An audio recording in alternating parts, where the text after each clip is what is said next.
Chapter 1099. Lionel looked up into the skies. Even with the second stage of his wisdom branch activated, he couldn't see to the end of it. Of course, this so-called second stage were the eyes of the snowy star owl. In fact, Lionel had reached the second stage of both his wisdom branch and speed branch long ago. The star path that appeared when he hit his top speed was exactly the second stage of the speed branch and his white gold illusory wings. The only branch Lionel was still at the first stage for was the healing branch of his snowy star owl lineage factor, and it could only be used once every several months. It was precisely because these things had come so easily to Lionel that he wasn't aware of how he compared to the others of the Luxnix family. In fact, he took these awakened talents for granted so much so that he rarely used them in battle, often choosing to rely on his ability index much more than other things. This wasn't entirely Lionel's fault, though. Lionel expected for his snowy star owl lineage factor to be like his metal synergy lineage factor. Lionel could squeeze out so much more power from his metal synergy lineage factor. As such, when he didn't receive comparable results from his snowy star owl lineage factor, he thought that the problem was that his lineage factor was too weak. Due to this, Lionel actually began plotting how to strengthen a lineage factor that could already be considered to be at the very pinnacle of what the sixth dimension could offer. It could be said that if the others of the Luxnix family were aware of his thoughts, they would hate him more than they already did. Visit. For a better user experience, the truth was that the snowy star owl lineage factor wasn't weak. In fact, it was far from it. It could even be said that there were some lower-level seventh-dimensional families that couldn't compare to it. The main issue was that Lionel didn't have the appropriate techniques to pair with it, as such he could only display a fraction of what his true strength should be. It had to be remembered that the snowy star owl lineage factor was greatly reliant on one's affinity for snow force. However, what good was an affinity for a force if you didn't have the proper medium to make use of it? To put things into proper perspective, one needed to understand a few things. Firstly, the snowy star owl lineage factor worked differently from the Morales family's metal synergy lineage factor. The truth was that it was far less structured and systematic. To most of the Luxnix family, the talents of the snowy star owl couldn't be accessed until entering the sixth dimension. Only a rare few geniuses could awaken some branches before reaching this level. Before then, they mostly relied on their snow force affinity. As a powerful sixth-dimensional force, snow force stood at the pinnacle of most light elemental forces at this level. In the past, Lionel had dismissed snow force because he hardly considered it to be top 100 amongst light elemental forces, and it was hardly top 1000 among star elemental forces. What he didn't know was that such rankings were astoundingly good. The latest _AP_SODIs are on the website. How wide was the universe? How many families were there? How many different types of forces? To be ranked so highly on a list that was nearly infinite. If that wasn't excellent, then what could be? This advantage alone separated the Luxnix from other sixth-dimensional families. Though it wasn't enough to be treated with the utmost respect by that mysterious organization, the mere fact they had produced nominal students in the past was enough to show just how talented the people of their family was. Yet, even then, upon entering the sixth dimension, people of the Luxnix would undergo a qualitative change. They would begin to awaken their branch talents and their strength would explode forth by leaps and bounds. The most astounding of the Luxnix would awaken their branch talents to the second layer. These were the individuals that would become potential heirs, Star Order Elders, and 8-point and 12-point Feather Sword Warriors. Somehow, despite not even touching the sixth dimension, Lionel had awoken the second layer of 2 branches already, another shocking feat in its own right. Many of the best geniuses of the Luxnix would only ever awaken a single branch talent in their lifetimes. Noah shook his head as he looked up into the skies. I guess there went any chance they had of keeping a low profile. Unlike Lionel, Noah was aware of many more things. He knew exactly the kind of trouble this would bring. Visit. For a better user experience, he knew about Lionel's temper and had been trying to find a way to ease into the discussion eventually, since obviously, this had been thrusted onto his shoulders by his father and grandfather, but it seemed he wouldn't have the chance to be delicate about it all any longer. Sensing Noah's gaze, Lionel looked over and grinned. Not bad, right? Noah was speechless. Why did this cousin of his only seem to smile so brightly when there was trouble on the horizon? The Tier 4 youth holding onto the crystal ball stood speechless. Even as the lights in the skies slowly dimmed and the crystal ball finally shattered in his hand, crumbling to the ground, he still didn't quite know how to react. Every fiber of his being wanted to say that it was fake, that the crystal ball was faulty. But he knew better than to say something so foolish. The only way for the bloodline density tester to react in this way was if the bloodline was considered to be perfect. The latest _AP_SODIs are on the website. The only way to bring the snowy star owl lineage factor to perfection was by awakening one of the branches to the second layer. But there was only one other person in the younger generation who had done this while still in the fifth dimension. Chapter 1100. We need to report this. The Tier 4 youth snapped out of his daze, realizing just how big this matter was. Galfin, we still haven't. A youth behind Galfin spoke out. They were meant to hand out 50 rooms a day until all of them were given away. They couldn't exactly shirk their responsibilities, right? Galfin's expression flickered, but he made a decision. This is more important. We need to go now. Well, move this back to another day. We have to hurry. Galfin turned to dash away. His two companions turned to leave as well, but they suddenly heard the sound of someone clearing his throat. Are you three really just going to leave like that? Galfin's steps froze and he turned back, his brows tightly furrowed into a frown. He was a member of the main branch, no matter what Lionel's bloodline density was, wasn't he being a bit too liberal with his words? The simple truth was that Lionel looked nothing like a person with a high density of Luxnix blood should. His skin was several shades too tanned, his hair was a nice shade of violet, but it definitely wasn't the same white or gold one would expect from a Luxnix, nor was it anywhere near as bright. By all rights, Noah looked far more like a Luxnix if you overlooked his emerald eyes. Due to these reasons, he hadn't expected much from Lionel to begin with, but now that he was calling out to him so casually, his suppressed displeasure was threatening to bubble forth. The latest _AP_SODIs are on the website. In the end, though, Galfin managed to control his emotions. Regardless of what Lionel looked like, the test wouldn't lie. And, knowing the family, he would likely be drafted into the main branch very quickly. In that case, Lionel's standing would be far superior to his own. There was no need to offend him for no reason. Do you need something? Galfin asked as neutrally as possible. Lionel smiled lightly, pretending not to see through Galfin's internal struggle. I and my companions are a bit poor. If we don't find a place to stay now, I'm afraid that we'll have to return to our home. By then, things might get a bit inconvenient for you. Galfin's expression flickered again. He couldn't decide whether Lionel was shameless or if he should be disdainful. What the hell was this? Clearly, Lionel was trying to get himself some free room and board using his newfound status. Forget it, it doesn't matter. If he enters the main branch, the room he claims will end up empty and it'll be the same result no matter what. I'll just give him the keys, he'll end up returning it anyway. How many rooms do you need? Lionel's gaze flashed as he finished the calculations. I need 12 three-person and 11 two-person rooms. Galfin's brow twitched. But he could already see that Lionel was trying to take a step back by not asking for the penthouse. In that case, it could be seen that he really needed these rooms.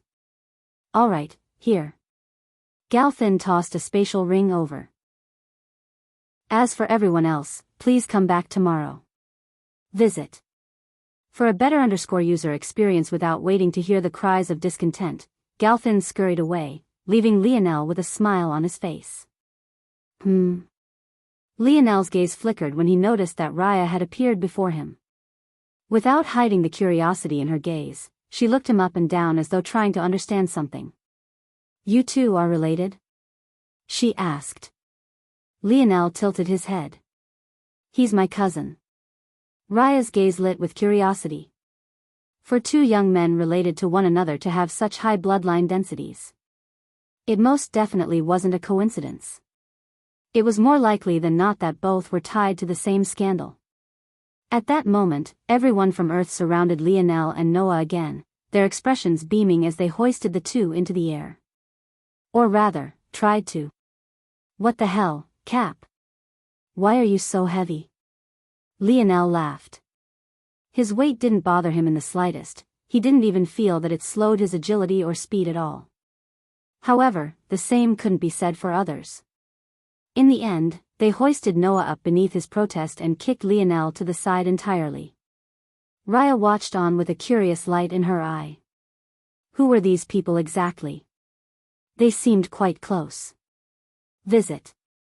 For a better user experience, Galthan and his two companions rushed toward their aircrafts. As members of the Luxnix family main branch, they had permits others would have to leap through countless hurdles to get, allowing them to fly their own crafts outside the designated starways. With their speed, they'd be able to return to the family estate in just a few hours. However, the three of them could have never expected to find the most beautiful woman they had ever seen waiting for them. None remembered what happened. But, later that day when they returned to the estate, they reported none of what occurred, almost as if they had forgotten entirely. Sitting on the clouds with a leisurely smile on her face, Eleanor's delicate features tinged with a red excitement as she enjoyed the simplicity of watching over her son. She hadn't felt so fulfilled in a very long time, but eventually she sighed. "Mom has wronged you, little lion, but I need to do so one more time. This will be the last chance I give your grandmother. As a mother, my priority will always be your safety, however I don't want to live in a world where my son and my own mother cannot speak to one another. So be patient with Mom, we will meet soon." Eleanor's expression flickered with a complicated light, but soon her smile returned as she watched her son interact with his friends. Her joy bubbled forth again as she could hardly contain it. Later that night, as the sun set, Lionel was pleasantly surprised to find the penthouse key in the spatial ring. He simply assumed that Galthan was trying to curry favor with him and had no idea that it was his own mother who couldn't stand the idea of her son having anything less than the best. If Lionel knew that his mother had actually managed to secretly put something in the spatial ring without him even noticing, he would quickly realize just how large the disparity between himself and true experts was. However, Lionel didn't think much of it, because when he entered the penthouse, he found something waiting for him on the massive bed. The latest _AP_SODIES are on the website. This. Chapter 1101. When Eleanor saw Lionel notice the things she left behind, her smile beamed. She giggled foolishly in the skies as though she was a young girl again. Lionel blinked when he saw what was on the bed because even without touching it, he felt that it was all far too valuable. A part of him believed for a moment that this might have been in every penthouse suite, but something within him said that that should be impossible. Would the Luxnix really give so much to a branch family member? Lionel's brows furrowed, suddenly remembering the state the Radix family's wealth had left him in. Just one casual fort they had built used up enough herb ore to bury the Milky Way. Could it be another case of this? However, such thoughts were swept away in just a few moments. The Luxnix shouldn't know anything about Lionel yet, but these items felt too personal. Lionel took a step forward, not having the mind to care about the luxury around him. He climbed the small set of steps covered in lush carpets that led to the enormous bed, reaching out and grabbing the first crystal ball he saw. As though sensing Lionel's touch, the crystal ball gently burst into sparkling motes of light, releasing the item within. When it landed in Lionel's hand, he almost fell over. Despite his strength, the item was so heavy that just holding it up made him feel as though his biceps would tear. Luckily, seemingly sensing his weakness, the item sparkled, its weight becoming instantaneously lower. In fact, it suddenly felt as light as a feather in Lionel's hands. The latest _AP_SODIES are on the website. In the skies, Eleanor blinked in shock before her eyes bloomed into crescent moons from smiling so wildly. That damn thing actually recognized my little lion from a single touch. Haha. My son is so talented. The wind around Eleanor seemed to respond to her laughter, vibrating as though the space itself would collapse. But, by some sort of magic, all the turbulence vanished just a few meters from her. Lionel looked at the bow in his hand, his gaze sparkling. This is a gold grade weapon. No, it's not just gold grade, it's tier 9 gold grade. There's just no way. Silver was the hallmark of the 6th dimension. Gold grade meant that this was a 7th dimensional weapon. If Lionel was unsure before, he was now completely certain that it was impossible for the Luxniks to have been the ones to leave these things behind. He looked up and around, but he really couldn't sense anything. Even after analyzing the room again and again, he couldn't find a single thing out of place. If that person left even a single strand of hair, Lionel would have been able to find it with his current abilities. And yet, he couldn't pick up on even that. Was it Mom? Lionel blinked. That seems to be the only explanation, but why didn't she come to see me? Visit. For a better user experience seeing Lionel looking around and scanning, Eleanor felt her heart leap into her throat. She clutched her hands over her chest, pressing down firmly. It seemed to take all the strength she had in her body not to dash down there and embrace her son. Look at you. You've gotten so big. Seeing that he couldn't find anything, Lionel turned his attention back to the bow. It was without a doubt the most beautiful weapon he had ever seen, and it was most definitely the largest bow he had ever laid eyes on. From tip to tip, the bow was 3 meters long. Its string grooves were fashioned into the heads of 2 white-maned lions with shimmering rubies for eyes, while its body was embroidered gold and white gold. Finally, its bow string itself glistened like it was woven of crystal fibers, twinkling even in the non-invasive light of the penthouse suite. Lionel couldn't help but raise the bow up and pull at its string. He had expected to not be able to move it even an inch. Back when Lionel first ran into Merlin's bow in the Camelot zone, it had only been a quasi-bronze bow, and yet despite the strength of his body at the time, he could only pull it to 10%. With this being a gold-grade bow, a tier 9 one at that, Lionel fully expected to not move it a single centimeter. If he could move it at all, he would feel shocked instead.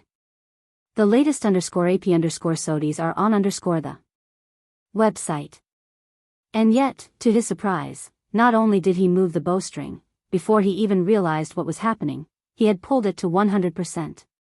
A wild pressure circulated about the room. Lionel felt that the level 3 bow force that had been such a drain to accumulate in the past swirled around him as though it was on a leash. In fact, Lionel felt that even if he had to release dozens of such powerful arrows, he could do so now. Wow! Lionel's gaze lit up. This bow was beyond his expectations. Such an ability frightened even himself. Just based on a change in equipment, he was actually suddenly so much more powerful. And, Lionel felt that this was likely just the tip of the iceberg when it came to this bow. Maybe, he couldn't use its full abilities just yet because it was purposely lowering itself to his level. Lionel had no idea that as shocked as he was, his own mother was quite speechless. Enlightened bow force. While in the 5th dimension? If Eleanor had been laughing before, she was practically gasping for air now. Even over at that place, her son would be near the very top just based on this alone. Those bow enthusiast old fogies would be fighting tooth and nail for him. The latest _AP_SODIs are on the website. Realizing that he was maybe causing too much of a commotion, Lionel slowly released his grip on the bowstring, looking at the bow with a hardly contained fondness in his eye. He didn't know how freely he would be able to use this bow. After all, a 7th dimensional treasure was far too valuable. Who knew how many people would try to kill him just to lay a hand on it? But, it couldn't be denied that this gift was extraordinary. After a while, Lionel finally managed to peel his eyes from it and store the bow away. But, when he touched the next crystal ball and saw its contents, his gaze widened. Chapter 1102. The oars fell into a beautiful pile on the soft bed. For a very long time, Lionel couldn't bring himself to move or even breathe. He had to double and triple check that he was seeing correctly, and with his thinking speed, he actually ended up checking several hundred times before he realized that it all wasn't an illusion. Evolution Oregon. Not just any evolution ore, but both 5th dimensional and 6th dimensional evolution Oregon. Of the former, there were actually 20 essences worth. For the latter, there were exactly 10, the minimum amount Lionel needed. This was why Lionel had felt that these gifts were simply far too personal. Evolution ore was exactly what he needed to form the foundation of his divine armors if he wanted to continue following his father's crazy plan. It had to be remembered that the divine armor Lionel was wearing right now was still fourth dimensional. The reason it could display so much strength within the fifth dimension was precisely because Lionel had used evolution ore as its foundation. The trouble with this approach, though, was the difficulty in finding evolution ore again. Even after all this time, he had yet to catch the faintest clue about fifth-dimensional evolution ore again. But now, he suddenly had all he would need for his next 2 divine armors. Towards such a turn of events, Lionel could only be speechless. He knew that even for a 7th-dimensional existence, these 2 gifts shouldn't have been so easy to get one's hands on. In fact, it wouldn't really be an exaggeration to say that it was near impossible. Visit. For a better user experience a Tier 9 gold grade Biyao. 6th dimensional evolution ore. How could Lionel not be shocked? Even with his limited scope of the dimensional verse, he knew just how valuable these things were. Lionel couldn't help but look around again. But, even with all the giggling of his mother, he couldn't detect her at all. Without a choice, he could only store these ores away as well. Now, he just needed to find the core piece of his next divine armor, then he could start designing it. Lionel had already planned to use the snowy star pendant to exchange for the core of his 5th-dimensional divine armor. Now, he was even more determined to do so.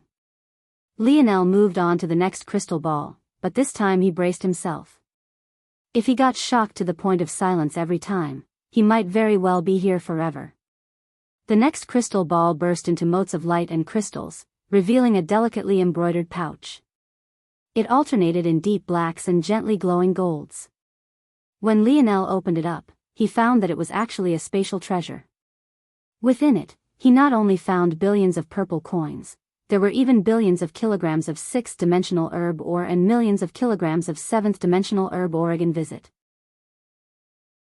For a better user experience, it was safe to say that Lionel had never seen such wealth concentrated in one place. It only confirmed just how low his previous bounty was. He really was just a petty criminal. Of course, this wasn't exactly true.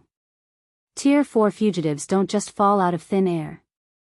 The main reason Lionel's bounty was so low was because he was still technically a galaxy-level criminal, as such his bounty was tied to the Milky Way, which was a poor corner of the universe. This was only to be expected. Still, in one moment, Lionel had been poor. And in the next, he could be considered to be one of, if not the wealthiest man on planet Luxnix. The difference was so striking that he almost experienced a bit of whiplash. With this, there were only 2 crystal balls left. Lionel stepped toward the second-to-last one, allowing it to shatter just like all the other ones had. However, unlike what Lionel had come to expect, there was actually another crystal ball waiting for him on the other side of this one. Curious, Lionel sank his mind into it, only to be bombarded with all sorts of information. At first, it was a bit overwhelming until Lionel pulled back. He had gotten into the habit of wielding his internal sight like a sledgehammer because he could usually take in everything at once. But, clearly this was too much information even for him. Visit. For the best no_vel_read_ng experience, once Lionel did so, his eyes practically shot out lasers of their own. Techniques. Thousands of them. And, each and every one related to Snow Force and the Snowy Star Owl lineage factor. There were 3rd-dimensional, 4th-dimensional, 5th-dimensional and even 6th-dimensional techniques all in one place. There were techniques designed for those who hadn't awakened any branches whatsoever, and other techniques designed for those who had awakened one or even multiple branches at a time. It was as though the entire history of the Luxnix family's advancements were all painted in this singular crystal ball, and Lionel had a feeling that if the Luxnix were aware of this, they would have been pissed off to an extreme. Lionel suddenly realized that the difference separating his combat prowess and that of the top geniuses of this sector was in his hands. These gifts were definitely all carefully selected for him. They were exactly what he needed. Lionel stored the crystal ball for now and moved on to the final one. When it shattered, he found that there was yet another crystal ball waiting for him. In fact, within, he found more techniques. However, these techniques were far different from the Luxnix family techniques. In fact, they were designed not for the Luxnix, but rather the fox. Lionel's brows shot up. Visit. For the best no_vel_read_ing experience, there were only a handful of techniques, but each was uniquely curated. Each taught how to apply the fox family lineage factor in cooperation with your strengths. If Lionel was correct, these techniques were likely personally designed and created by his mother. Only she could have all these unique combinations of powers. The first of the techniques Lionel seemed to gravitate toward made his heart tremble. Chapter 1103. Whether by coincidence or just a well-timed stroke of fate, the unmutated form of the fox family lineage factor was actually called Emperor's Might, the perfect mirror of Lionel's King's Might. Just from a casual introduction, Emperor's Might functioned on the backs of your subjects and those who believed in you. It was an intangible sort of belief system that relied on how those around you viewed you. Despite not being an empress herself, Lionel's mother had great fame in the dimensional verse, even though her own son was oblivious to it all. That said, even if she didn't, Alienor was a bit of a special case due to her world spirit. By virtue of the fact she was chosen by Earth's world spirit, it was accurate to say that the life of Earth's population was tied to her. As such, even in comparison to Emperor Fox himself, Alienor's Emperor's Might was on another level entirely. All of this said, after several months of observation, Lionel's King's Might wasn't exactly the same, though the power itself presented very similarly. The first difference was that Lionel felt that he had the ability to share his King's Might with his companions. Emperor's Might could not do this. The second difference was that Lionel's King's Might partially relied on his subjects, however it gained no boost from how others viewed him or his legend. Instead, Lionel's King's Might seemed to feed off of Lionel's personal mental state rather than the mental state of others. Visit. For a better user experience, these differences aside, the application of Emperor's and King's Might were exactly the same, and Lionel didn't believe that there would be a problem in applying them to these techniques. But, Lionel was more interested in hearing exactly what was so special about this lineage factor. Luckily, his mother didn't disappoint him. So, that's how it is. I see, Lionel had partially guessed it, but he hadn't quite grasped the full picture. Both Emperor's and King's Might were actually a derivative of Dream Force. In fact, they touched on a barrier that only savants could reach, falling just short of that penultimate height. Lionel, the Dark Cloud Prison who had assumed the place of Lionel, had the ability to use his Dream Force to manifest his thoughts into reality. Using Emperor's Might and King's Might, you wouldn't be able to go so far, but you were able to use your consciousness to affect change in your surroundings. Reading this sort of introduction, Lionel felt enlightened. The latest _AP_SODIs are on the website. When he had exited the Valiant Heart Zone, his hair had still been impossible to cut even with the increase in his strength. It was only by instinctively using his King's Might coercion that what once was near indestructible hair became as fragile as paper. In fact, when Lionel brought his metal body to Tier 9 of the 5th dimension, his hair had grown out wildly again and he was forced to cut it using this same method once more.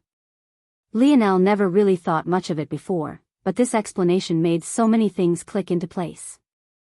It was no wonder why fusing his King's Might into his domains made them so much stronger. He felt as though these simple words were opening up enormous doorways to him. Learning that his King's Might was an extension of his Dream Force made Lionel feel as though he had finally grasped onto something that had always been constantly slipping through his fingers. He felt much lighter and far more confident now. When he finally turned his attention back to, it felt like it was made for him. In fact, he felt like all of these techniques were made for him. It fused the piercing gaze of the snowy star owl with Emperor's Might, forming a level of sensory perception that internal sight alone couldn't match. It was able to see through illusions, the power levels of those beyond your dimension, and even see through usually invisible fluctuations in force. However, this was just the first level of the technique. Upon reaching the second level, your gaze could gain coercive effects of its own. In that case, your eyes could be used to disrupt and interrupt the flow of force. Visit. For a better user experience reading to this point, Lionel couldn't help but remember back to the flock of birds White City had brought to attack Camelot during Terrain's invasion. That species had been able to use their eyes to disrupt the flow of force, and it rendered mages completely useless. This technique seemed to take this to an extreme. If you were potent enough and you could see through the weak point of a technique with enough speed, just your gaze alone could force it to disperse. It was truly a beautifully constructed technique. In fact, Lionel felt the same about them all. He almost didn't care enough to even look through the Luxnix family techniques. He was completely immersed in the world of his mother's creation. It took a lot for Lionel to be impressed, mostly because with his mind, he was usually able to quickly deduce how people accomplished the things they did. Such an ability made it difficult for anyone to move him from his baseline. However, Lionel had nothing but praise for his mother. The straw that broke the camel's back was most definitely when Lionel saw a version of his mother had created that was several times better and more flexible than his own. Instead, she called it. The very same crystal balls that Lionel had received all of his gifts from were exactly an application of this technique. However, that was the easiest part to accept. What was absolutely fascinating was that a formation could have a law attached to it. This law would be governed by your empire's might. Or, in Lionel's case, his king's might. So long as you were within the confines of and the world was not broken, this rule had to be followed. The latest _AP_SODIs are on the website. That was when it clicked for Lionel. The law his mother must have attached to his gifts was that the world would open so long as Lionel was the one to touch them. Wow! Lionel was floored. The complexity of this technique was beyond his wildest imagination. Chapter 1104. Lionel felt that his was inferior to his mother's in almost every way, shape and form. The only advantage he would have was in the sturdiness of the space he could create thanks to his version being anchored by earth force. But, whether it was flexibility of use, stamina consumption, and applications in battle, it was a clean sweep for. Not to mention all of this, was practically like having a domain of your choosing on command. Of course, the law you set worked better the simpler it was, so this wasn't exactly true. But, if an ability like this was paired with Lionel's intelligence in battle, who knew how many people he could play to death with it? Lionel's fingers subconsciously stretched outward, wiggling about lightly as force followed their movements. Lionel had thought that he wouldn't be used to the foundational magic system his mother used to create this technique. After all, he had used Camelot's magic system to turn an artistic conception into reality, but his mother hadn't returned to Earth in a very long time, so she shouldn't have had the time to learn about it. But, after analyzing the technique, Lionel was shocked to find that the foundation his mother used wasn't only similar, it was identical. He had no other way of explaining this other than chalking it up to his mother's world spirit. There didn't seem to be another way for her to have known about it. This conclusion led Lionel down another shocking revelation. His mother was like a cheat code. He had spent so much time analyzing and parsing out the secrets of Camelot's magic system, but his mother was years if not decades ahead of him. Subconsciously, the easiest first layer formed for Lionel, a small crystal ball appearing before him like a blown bubble. It reflected delicate rainbow colors as though it might pop at any moment. Visit. For the best no_vel_read_ng experience. Still observing Lionel up in the sky, Eleanor blinked in shock for already the third time that day. Was one of her most complicated techniques. Wasn't it a bit exaggerated to form a rudimentary form of it in just a few moments? I see. So that magic system fell in your hands. Lionel had no idea how correct he was. As the wielder of Earth's world spirit, Eleanor had many wide-ranging abilities. One of these abilities was being able to assimilate with the natural force arts that formed the foundation of Earth. When Camelot formed Avalon and became part of Earth's reality, Eleanor gained access to the natural force arts that formed their foundation. This, in turn, allowed her to improve her technique to the level it was currently at now. It could be said that Lionel had been helping his mom from countless light years away, something even she only became aware of right this moment. Had he never cleared Camelot's zone, their magic system wouldn't have fused with Earth and his mother would have never learned of them. A flicker of guilt lit Alianor's gaze. How ironic. What a terrible mother I am. The idea that her son had been sweating and bleeding for her benefit made tears run down Alianor's cheeks. She couldn't seem to control her flood of emotions at all. The latest _AP_SODIs are on the website. Even now, all she could give her son was wealth and treasures. She was under no illusions that this somehow made up for all the years of his life that she had missed. Lionel was oblivious to all of this. He had no idea that it wasn't because his mother was decades ahead of him, but rather that as the world's spirit wielder, she didn't need to study Camelot's magic system like he did. It came as naturally to her as breathing. Technically, she had learned the magic system at the same time she did. However, functionally, they might as well have had thousands of years of separation between them. A light purple aura formed around him, forcing the rainbow colors of the bubble before him to take on various hues of violet instead. This is a good thing. It also means that I'm right, Lionel mused. Logically, Mother should have a far wider view of the dimensional verse than I do. The fact that she had so many options before her yet still chose to use Camelot's magic system in specific must mean that even compared to all of them, this system is far superior. This conclusion made Lionel feel at ease. Before, he had guesses. But, he couldn't be absolutely certain. Right then, his finger flashed outward, a beam of spear force cutting through and crashing onto the surface of the bubble. The latest _AP_SODIs are on the website. A blade mark rebounded off the surface of the construction, leaving a deep mark. However, the world managed to quickly mend itself. Lionel calmly observed this before sending a fist covered in fist force forward. Unlike his level 2 spear force, this fist force was only the most ordinary level 1 fist force. And yet, the bubble shattered on the lightest impact, raining down motes of crystals and light. Lionel nodded to himself. He had set the law of this by stating that it was invulnerable to blade edges. However, by skewing the law so heavily in one direction, it made it incredibly fragile to blunt trauma. Obviously, since Lionel's blade had left a mark, the wasn't invulnerable.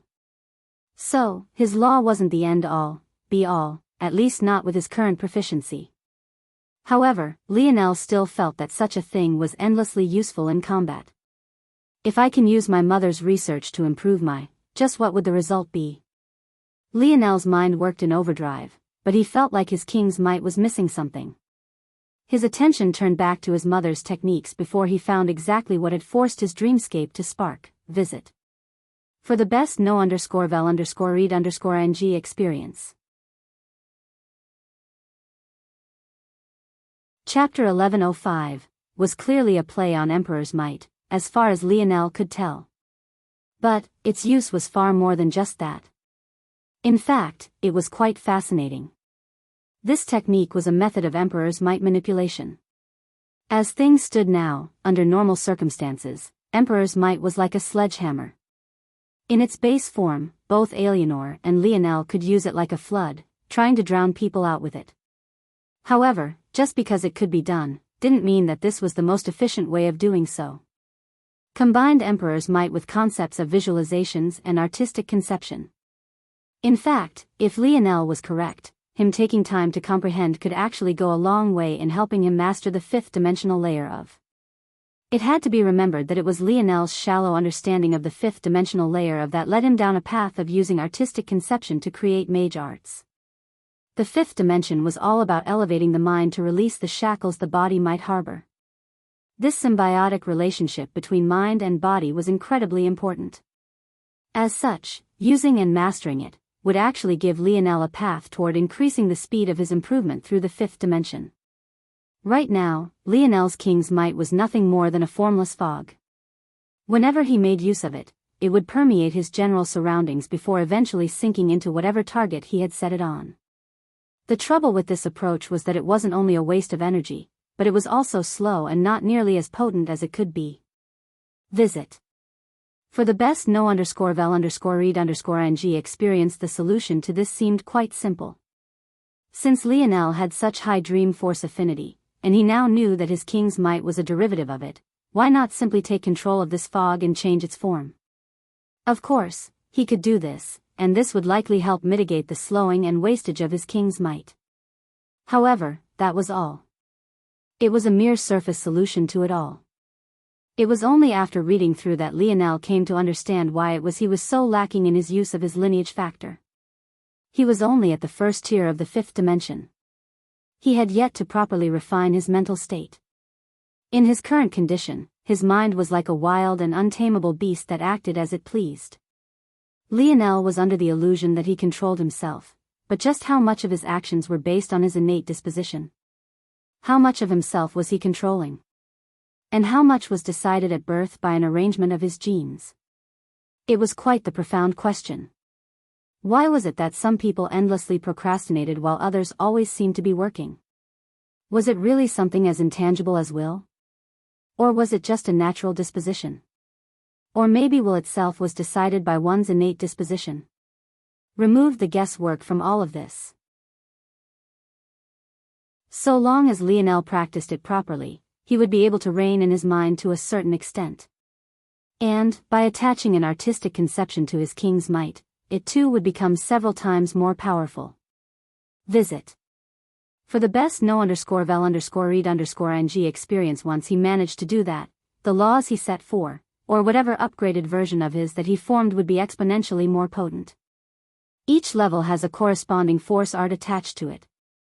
Each really seems to be as complex as a natural force art. Was this really created by a person? Lionel couldn't help but be impressed once again. He had never seen a force art created by a person be so complex.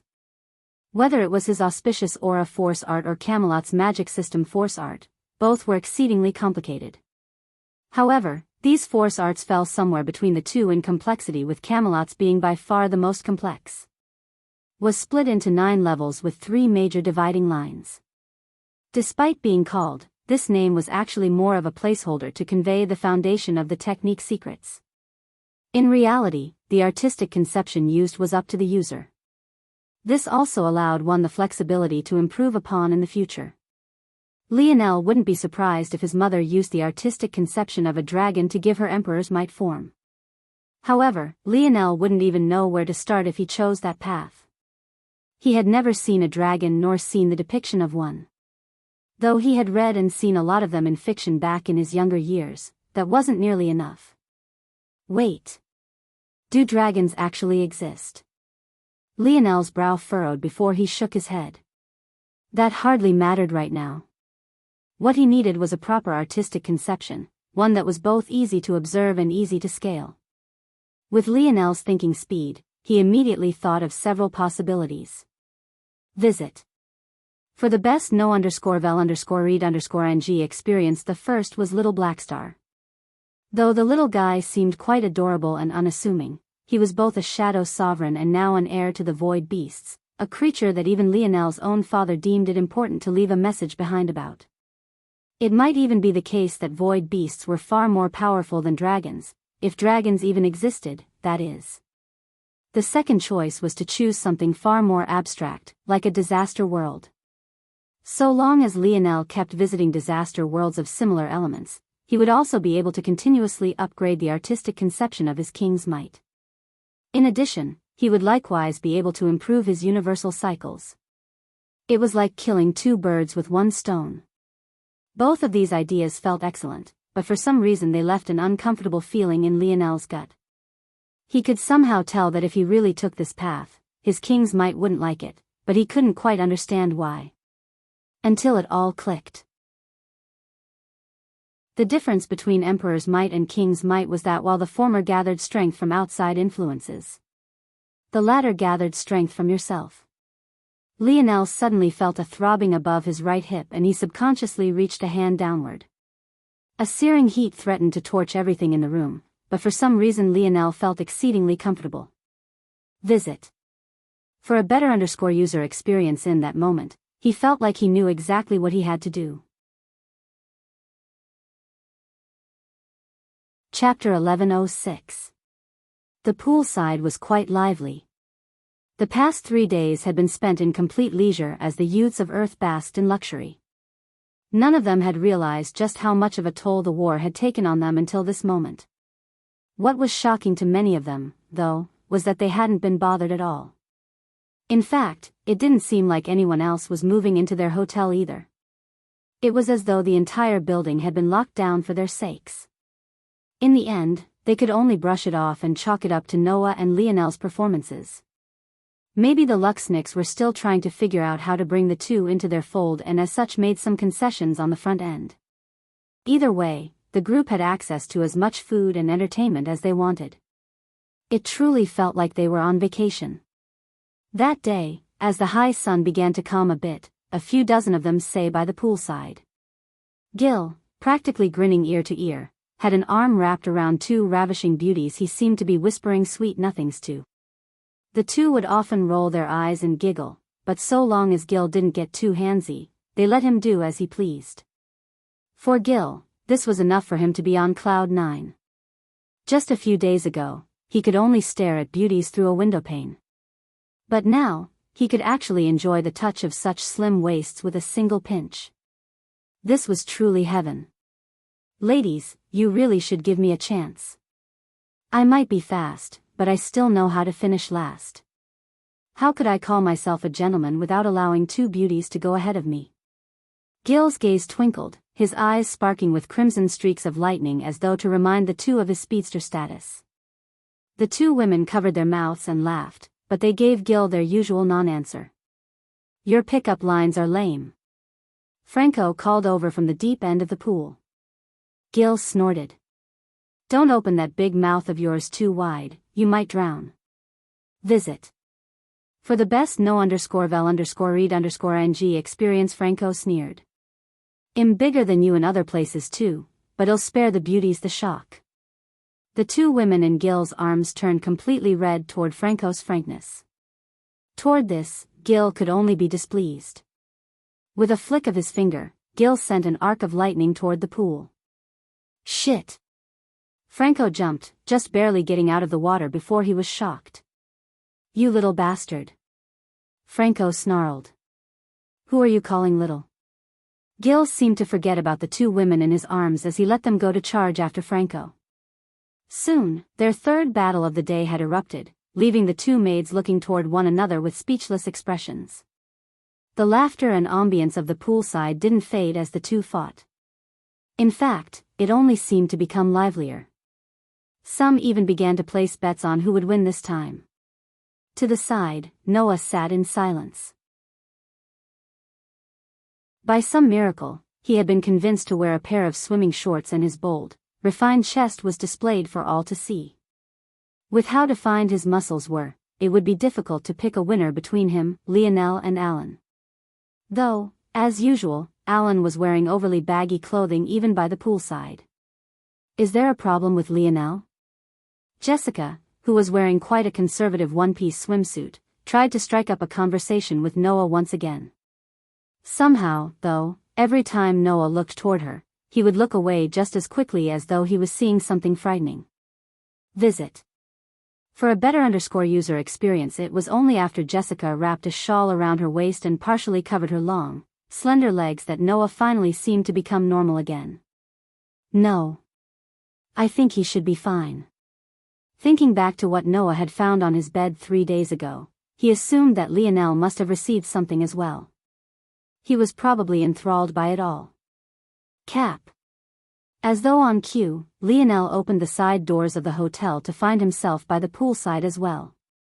Seeing that everyone was here, he couldn't help but smile. Yip. Yip. Little Blackstar hopped from Lionel's head, jumping toward the group of ladies who seemed to fall in love with him instantly. Clearly, they had no idea how much of a pervert the little guy was. You guys seem to be having a lot of fun. Seems I've missed out. Hee hee, don't worry, Cap. I know you were just enjoying the presents we sent your way. Gil, who had Franco in a headlock, looked over with a mysterious grin. Lionel blinked in confusion. Presents? Yeah. Don't worry, Cap. Well, keep it a secret for you. Visit. For a better underscore user experience, Lionel was speechless. He had no idea that these guys had sent over some service women to his penthouse. But, long before they could even make it to his door, they had been intercepted by his mother. How could Eleanor allow her son to be serviced by such low-class women? Eleanor was all in favor of Lionel having dozens of wives, but they all had to be of the highest quality. He couldn't just wildly cede any plot of land. Lionel, though, had no idea about any of this and could only make some connections through the hardly disguised lewd gazes of his brothers. It was to the point even the women picked up on it, leaving them with no other choice but to turn their heads away in embarrassment. Lionel opened his mouth to explain, but in the end just shook his head and sighed. He had to admit that he was a bit pent up. The stronger his body became as he progressed his metal body, the stronger those urges seemed to become. It also didn't help that he had been abstaining from such thoughts ever since Aina vanished. He shook his head again. What am I thinking? Gil's perversion is rubbing off on me.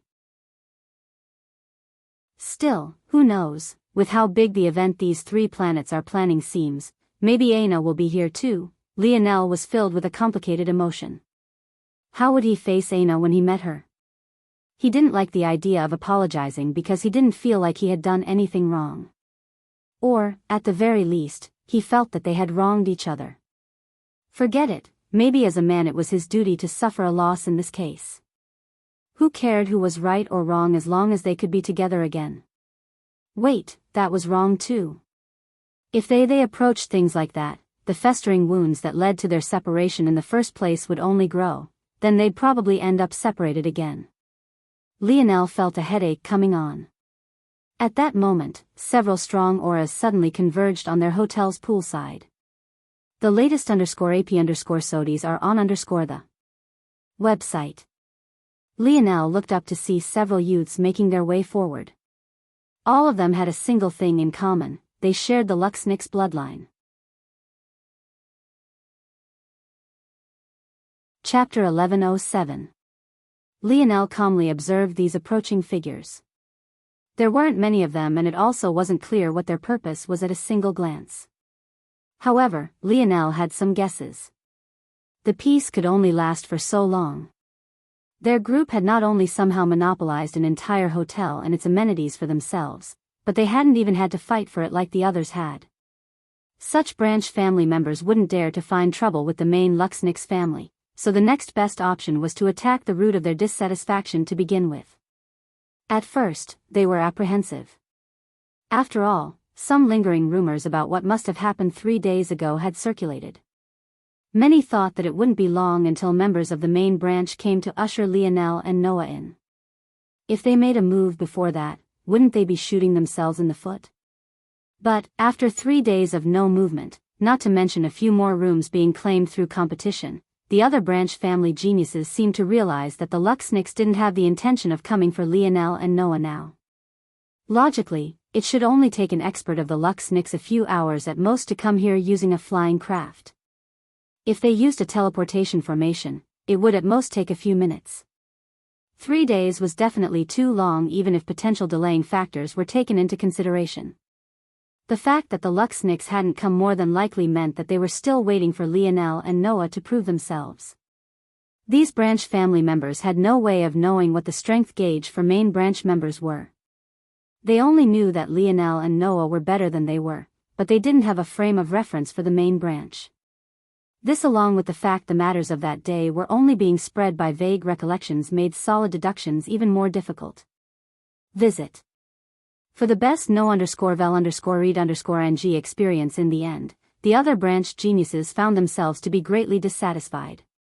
The youths of Earth hadn't even had to fight for their places. Since the Luxnix were clearly still testing them, didn't that mean that defeating them would gain them fame as well?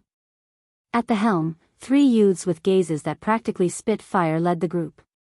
Though Lionel had no idea who they were, their auras were quite strong, all of them having stepped into Tier 7. Behind them, there were a handful of Tier 5 and 6 existences. If Lionel was more informed, he would have known that these 3 youths were yet more members of the Luxnix top 10 branches.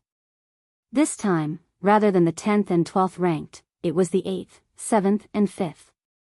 The Luxnix family system worked quite simply. The main branch was located within this three-pillar galaxy and shared the quadrants evenly with the Viola and Montex families. The branch families spread themselves throughout the sector. Some of the most powerful controlled entire galaxies of their own, while the weaker ones controlled several quadrants within a galaxy. A branch family's rank wasn't static and rather fluctuated. There were monthly, yearly, and per decade rankings. This system stopped branches that were on top from growing complacent and also gave lower-ranking branches a chance to display their hard work and claim rewards. This ranking system was based on contribution. This included zones of note cleared, taxes paid, worlds conquered, and even additional elective contributions. These contributions were tallied and given scores that would eventually reflect in the rankings. Visit. For the best no_vel_read_ing experience, of course, the more powerful families tended to have the better rankings and received the most support from the main branch. The 8th branch was known as the Mueter branch, the 7th the Unia branch, and the 5th the Cuban branch. Though their rankings weren't as stable as the top 3 branch families, their confidence spoke volumes for itself given how boldly they had chosen to come here. What the hell is this? I spent all that time waiting, being held back, for this? They're practically all in Tier 1, is this a fucking joke? The youth from the Unia branch, Kraka's Luxnix, wantonly swept his internal sight everywhere he pleased. Without even trying to hide it, he showed not a single person present a single ounce of respect. However, just before he could finish his sweep, Kraka's brows furrowed as he looked up to meet Lionel's gaze. Lionel himself stood where he had always been, his hands in his pockets and his gaze indifferent.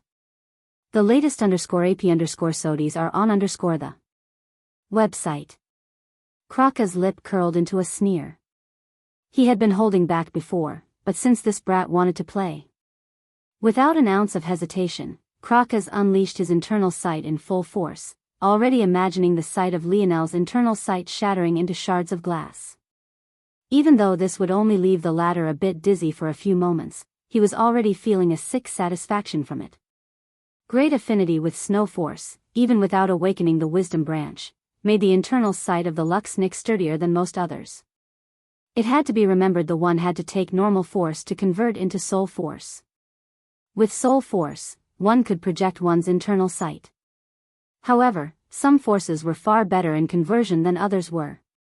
Kraka's was confident in his own soul force, not only because of his Luxnix blood, but also because of his ability index. Whoever this fool was would suffer very soon. Unfortunately.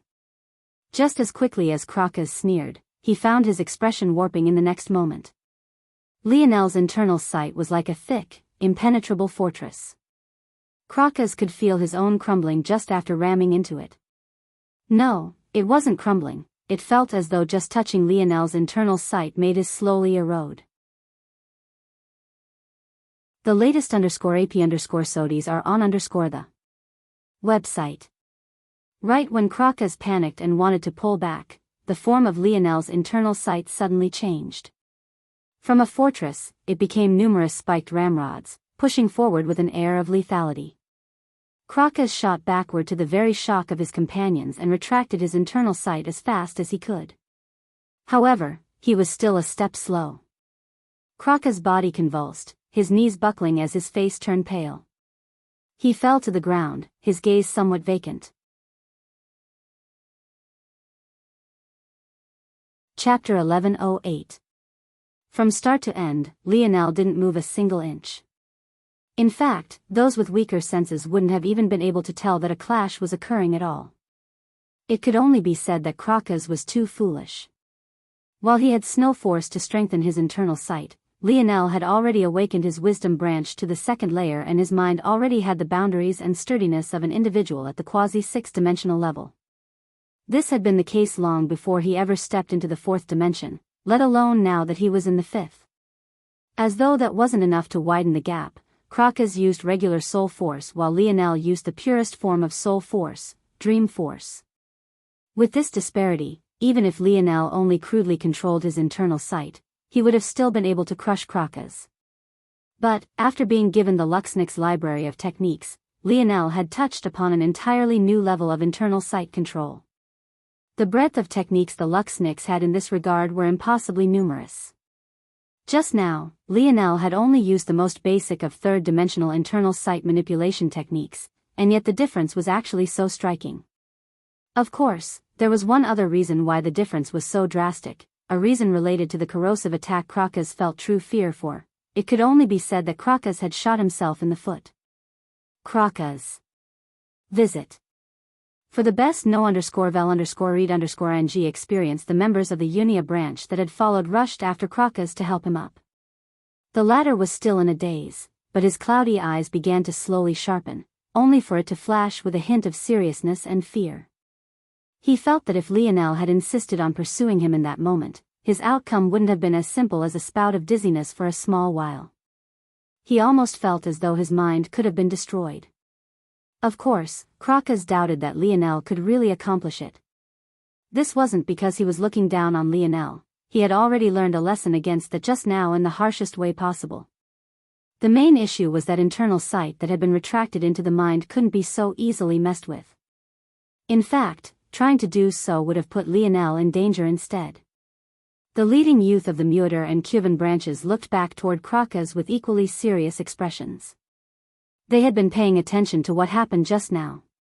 Usually, internal sight was quite fluid. Several internal sights could overlap and pass through one another without issue normally. However, techniques for internal sight taking shape and form like that were extraordinarily rare, and those who had such proficiency in them were even rarer. It almost felt like a perfect one-to-one of Lionel's consciousness. Of course, they had no idea that it was exactly this. With Dream Force, Lionel's control of his internal sight was a thought away.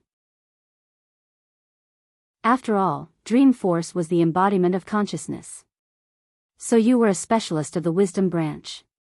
It seems we've underestimated you, Nigrith. The Tier 7 youth of the 5th-ranked Cuban branch looked toward Lionel deeply, his tone and expression touched with a hint of seriousness. The latest _AP_SODIs are on the website.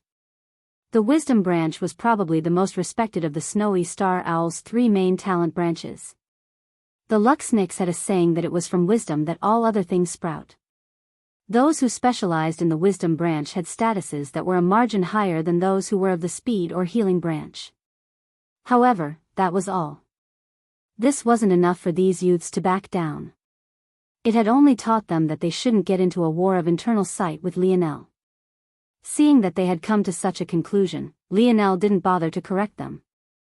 There wasn't much of a point. It likely wouldn't be long before they learned the true extent of his abilities. Might I ask what you 3 have come for? Lionel smiled lightly, however his brothers had already snapped out of their fun-having state to stare toward the newcomers. Ridden, the final Tier 7 youth of the Mueter branch, looked Lionel up and down, his fists itching. For some reason, Lionel's smile reminded him of the hypocritical smiles of all those old fogies. But, for other reasons, he couldn't seem to bring himself to hate it as much. We came for battle, of course. He spoke out, taking a step forward. In all this time, the other branches have been competing every day for the sake of the resources they get to enjoy.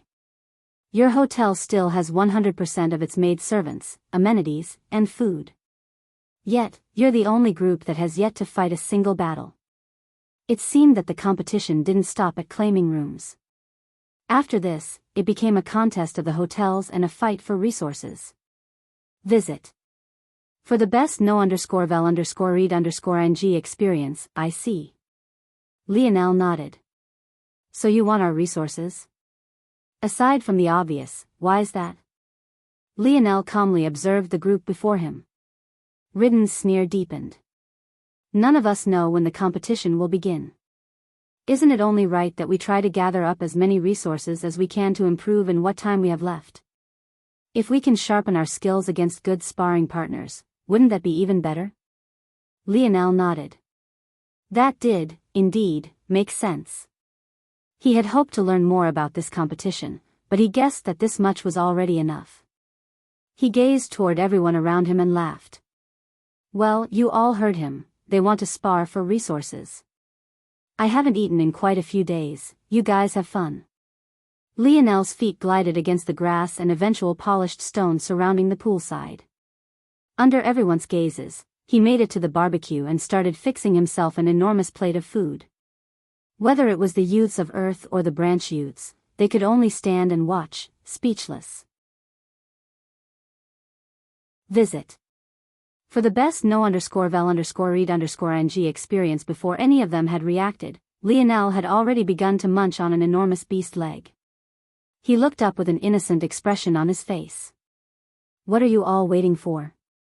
They only came with 9 people, there are over 50 of us. Gang up on them. Chapter 1109. Shameless. Lionel looked up from his plate of food to see an enormous battle royale having broken out. Whether it was Crocas, Nigrath or Ridden, or even their followers, all of them were instantly infuriated.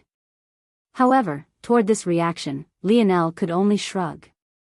Though Crocas was a bit rude in his remarks, that didn't mean he wasn't correct. The youths of Earth were, indeed, far too weak. Even the most advanced of them was only at Tier 2, and that happened to be Noah. Lionel himself would likely break into Tier 2 in a few days thanks to the benefits of, but compared to these Tier 5, 6, and 7 youths, it was really not worth mentioning. The worst part was that Lionel was fully aware that this was just the tip of the iceberg. He still remembered that Raya girl from a few days ago. She was already Tier 8 and her talent itself was far beyond the youths that had come here today. And, these were all branch family members. If the difference between them and the branch families was already this large, what about the difference between them and the main branch?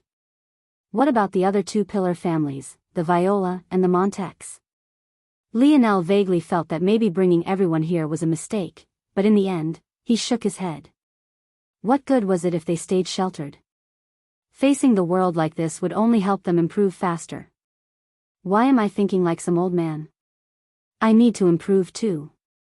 Lionel took another large bite out of his food, his gaze scanning the battlefield. From just a cursory glance, he could tell that it took on average 3 of Earth's geniuses to face just one of them. The difference was there for all to see. Visit. For a better user experience in truth, this revelation was more shocking than not for the branch family geniuses. The gap between experts of the 5th dimension were enormous, especially if it was the gap of 1 or 2 watersheds. There were 3 higher-tier geniuses and 6 middle-tier geniuses, while all of Earth's youths were still in the lower tier. The fact that it only took 3 to bridge this gap was more shocking than anything else. To put this matter into perspective, even if they had to fight 50 Tier 1 experts alone, they should have been able to do it. If these Tier 1 experts were from lesser worlds, even hundreds to thousands of them shouldn't have been able to bridge the gap. The fact that 3 could was shocking enough. Still, Lionel could only sigh at this result. He wasn't quite sure of what to do. Should he use the money his mother left him to help? No. That wouldn't make much of a difference. The accommodations the hotel provided were excellent. They had all the nutrients and support 5th-dimensional existences could ask for. Should he use the silver tablet to help loosen their bottlenecks? This was a possibility, but having learned about the 3-finger cult, Lionel realized that his past acts of openly and freely using the silver tablet was far more dangerous than he knew. He had only done so because he thought he was the only one potentially aware of its existence, but clearly this wasn't the case. Realizing this, Lionel knew that he couldn't casually rely on the silver tablet any longer, at least not for people he didn't have absolute trust in. He would trust his brothers with his life, but he barely had a surface relationship with the other youths of Earth. He didn't have the luxury of freely believing in them. Hold this, USOB. Raj swung down a massive hammer of metallic sand. His violent movements caused that layers of fat that coated his body to peel backward and press down, surprisingly revealing the hint of a powerful physique. The latest _AP_SODIs are on the website. This wasn't too surprising to the others. Before the metamorphosis, the strongest of them all in terms of raw power was most definitely between Raj and Arnold. It was too bad he refused to lose weight even after no longer needing it for football. Lionel smiled as he watched them all push the branch family geniuses back. His gaze slowly left the battle, aiming up toward a distant hotel roof. Did he see us? So what if he did? Another responded with a yawn. Isn't this a bit too shameless? We should just storm down there and end it all. By the time we're finished, they won't have a place here any longer. Maybe, but it's interesting, don't you think? What the hell is interesting about these weaklings? None of them have Luxnick's blood. Of the two that do, one of them is clearly not trying very hard, while the other is eating. Yet, despite not having Luxnick's blood, or Viola and Montek's blood for that matter, it only takes 50 of them to overwhelm 9 of us. The latest _AP_SODIes are on the website. A snort sounded. Don't us me together with them. Those few down there don't even have 0.20 blood density, why are you lumping me in? Just shut up about yourself for a second. If you want to be so arrogant, why don't you take that attitude to the Luxnick's family estate, go see how the real geniuses feel about you. The snorter fell into silence, sending a glance over to the man by his side. Anyway, use your head for a second. How is it that a group of youths without a drop of the 3 strongest bloodlines of this sector somehow have the strength to fight back in a 50-on-9 battle against individuals who do have it? Don't you think it's fishy? The rooftop fell into silence. This was indeed a bit surprising. While the numbers looked unfair, it should have been unfair for Earth, not the other way around. Oh. He disappeared. No, he's right here. The 3 shifted their gaze to find Lionel's smiling figure looking back at them. At some unknown time, Lionel had gone from eating his fill to standing on the very same roof as them all. Visit. For the best no_vel_read_ing experience. Chapter 11:10. Hello. Lionel smiled lightly as though he was meeting some old friends. The 3 youths before him were quite unique. They all had golden hair, though not as pure nor as bright as main branch members. However, what truly distinguished them were their eyes. One had a pair of radiant blue irises, another had very warm brown eyes that seemed only a shade or 2 away from amber, and the last very pale green eyes. These were the hallmarks of the top 3 branch families of the Luxnicks. There was Kian, the Tier 7 genius of the 3rd-ranked Vora branch and his pale green eyes. Vaughn, the Tier 7 genius of the 2nd-ranked Strack branch and his brown, near amber eyes. And finally, there was Ren, the Tier 7 genius of the 1st-ranked Ruotern branch. Each of these 3 branches controlled an entire galaxy all to their own and had positions that were quite interchangeable. The gap between them were so close that they were functionally seen as a single unit. In fact, there was a large disparity between themselves and the 4th-ranked branch families and beyond. Lionel couldn't help but note that all of these top-line geniuses were Tier 7. The only exception had been Raya, who was Tier 8. That was likely not a coincidence, but Lionel didn't have enough information or data points to draw a conclusion. Of course, if Lionel had known that Richard Viola, who he had met in the Dimensional Cleanse trial world, was a member of the Viola family, he would have noted that he too had been Tier 7. By then, he might have realized that there was more to this than what it seemed. Kian, Vaughn and Ren all looked toward one another before looking back toward Lionel. They had been leisurely watching the battle in one moment, but the instant they lost track of Lionel, he had already appeared here. Was it teleportation? But there was at least a half-kilometer distance between themselves and where Lionel had been. How could someone in the 5th dimension teleport so far in a 6th-dimensional world? Their expressions turned serious. I assume that you came here for a reason? Kian, the most abrasive of the 3, was the first to recover, dressing down Lionel with his gaze. Visit. For a better _user experience, of course. Lionel said lightly. I just wanted to ask you all not to make things too difficult on me and my people. It would be quite a problem if we also had to fight you all too. The 3 were stunned. What had this man just said? Did they hear correctly? Qian burst into a fit of laughter, slowly standing up from his reclining chair. His green eyes flashed to a peak of emerald for a moment as he took a step forward. Are you asking us to show mercy? Well, if you want to think of it that way to accept my proposal, sure. Qian's sneer only deepened when he heard this. This is the first time I've ever heard of a Luxnix being so cowardly. Sure, we can agree not to attack you. Just hand over all your resources and scram first. If you didn't even want to fight, why did you come all the way here? To embarrass your ancestors? Not exactly. Lionel responded quite calmly despite Qian's words. How old are you this year? Qian frowned hearing the line of questioning. However, it wasn't like his age was a secret to begin with. Since Lionel was being so amusing, he thought he would oblige. I'm 102 this year. If you're thinking of using your age as an excuse, I've already been at Tier 7 for 13 years already. If I had wanted to, I could have been in the 6th dimension already. Lionel nodded.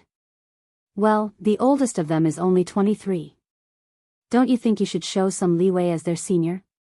Visit.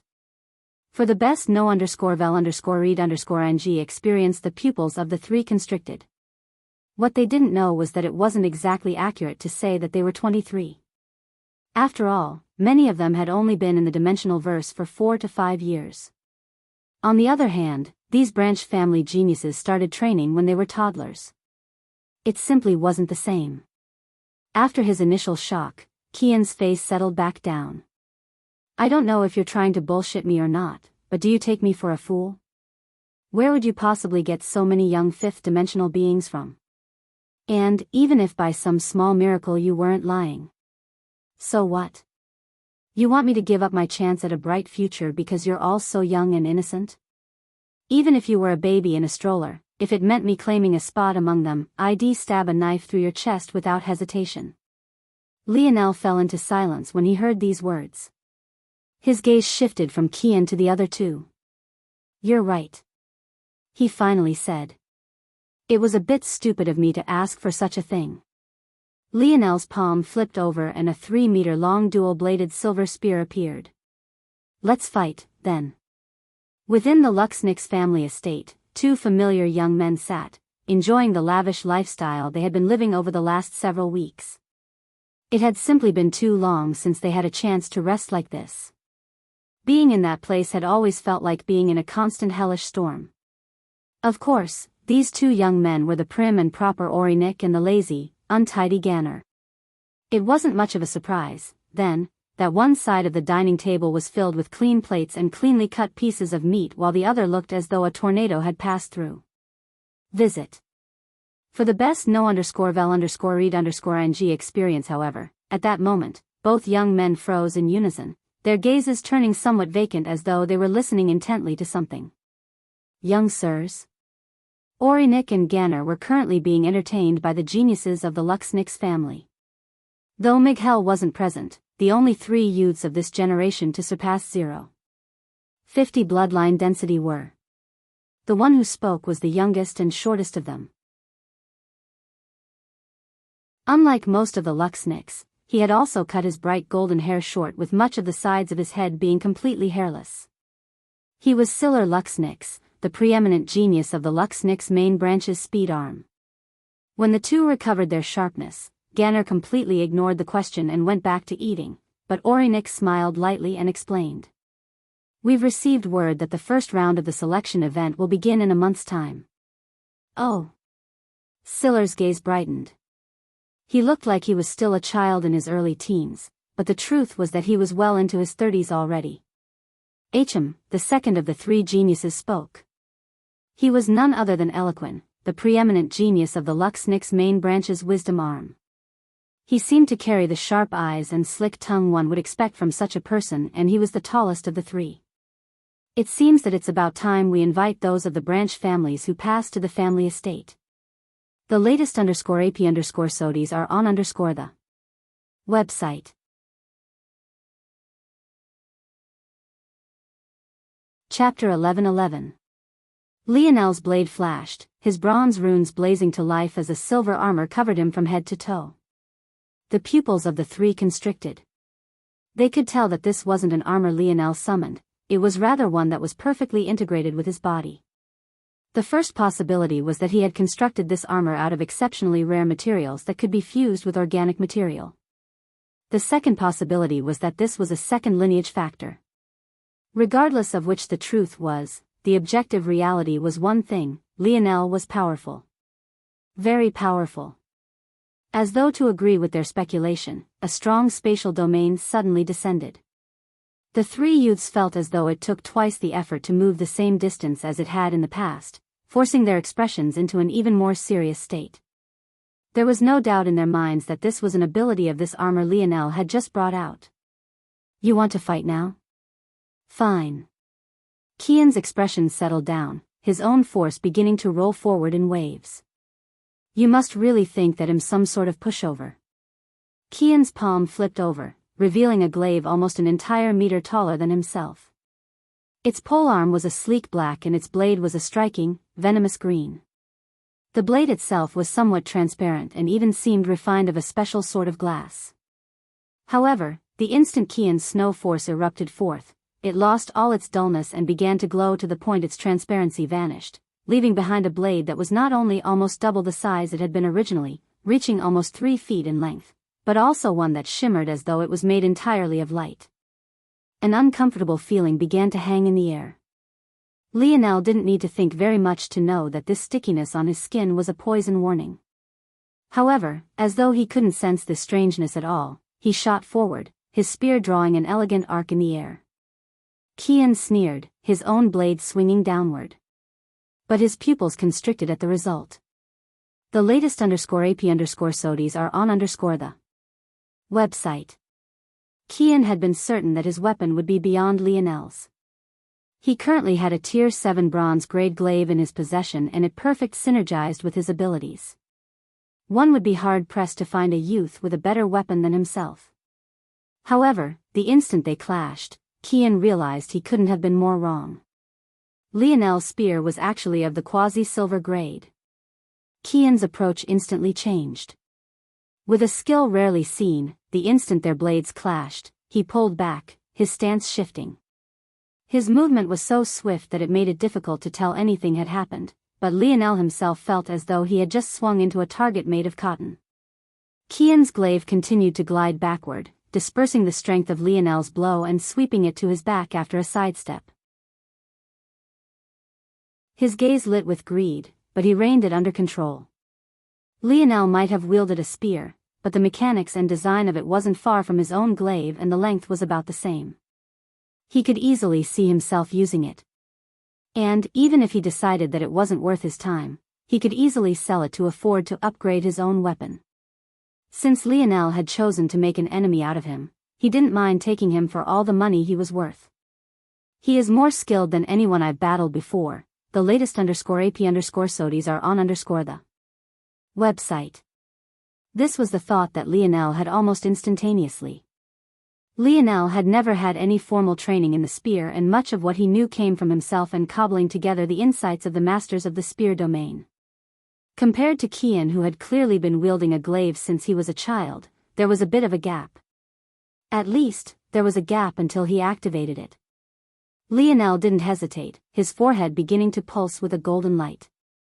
Through the visor and helmet of his armor, the shimmering print of a golden spear made itself known.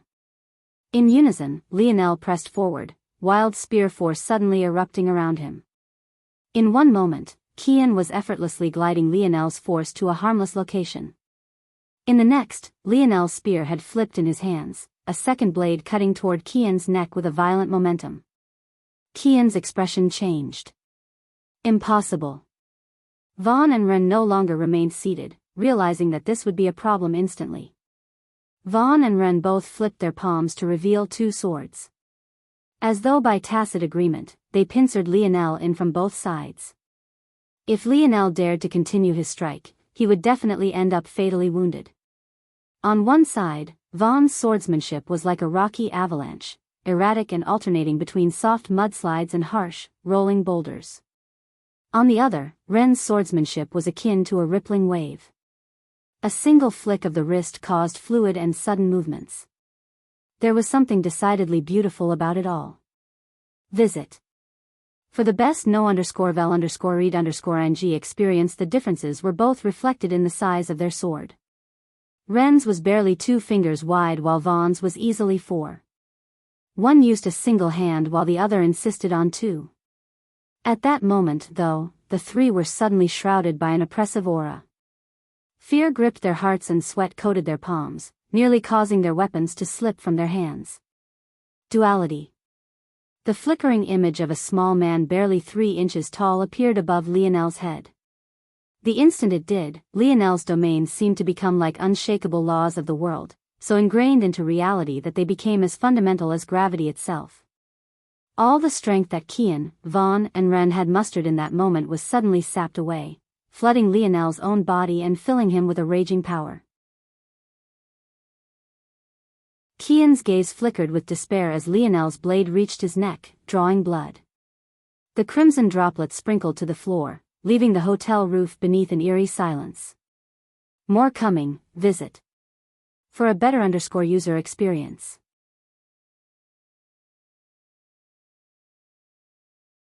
Chapter 11-12. Lionel's blade just barely nicked Qian's skin, the cold glint in his eyes obvious beneath his visor. The 3 youths were shaken. Even though Qian was the only one with a blade to his neck, Vaughn and Ren, who were practically trapped in space, were just as fear-filled. Vaughn and Ren had never stopped piercing their swords forward. It was just that so much of their strength has been sapped by Lionel's duality domain that what once was twice the effort to move the same distance had become over a dozen times the effort. If one didn't look closely, it would seem as though they had been frozen in time. The 3 had been able to pretty much ignore Lionel's spatial domain by diverting their force to counteract it. But, when it was paired with this second domain, it felt as though they were small fish swimming against the ocean's tides. But this was only the tip of the iceberg. He used natural spear force, natural spear force, enlightened spear force. These were Lionel's so-called level 1, level 2, and level 3 weapon forces. He might not know their true names due to purposely keeping himself ignorant, but this didn't mean that the same could be said for others. Visit. For a better user experience, the moment Lionel's natural spear force erupted, Vaughn and Ren knew that they had still underestimated Lionel. To put these matters into perspective, even in the top 3 branch families of the Luxniks, not a single soul of the younger generation had awakened to their natural weapon force. In fact, each of them could count on a single hand the number of 6-dimensional old monsters who had accomplished this in their families. However, even with that being the case, none of the 3 of them could take their eyes off of the 3-inch being sitting above Lionel's head. They felt as though their souls were being sucked out of their bodies every time they laid eyes on it, their knees threatening to collapse beneath them. It felt like that small little being was the antithesis of all that was life. It embodied pure death and destruction, as though it wouldn't stop until everything was eradicated. Just looking toward it made them all feel a piercing pain in their heads. Lionel slowly retracted his spear and pierced one end into the ground. I think the result is pretty obvious now and we don't need to continue, correct?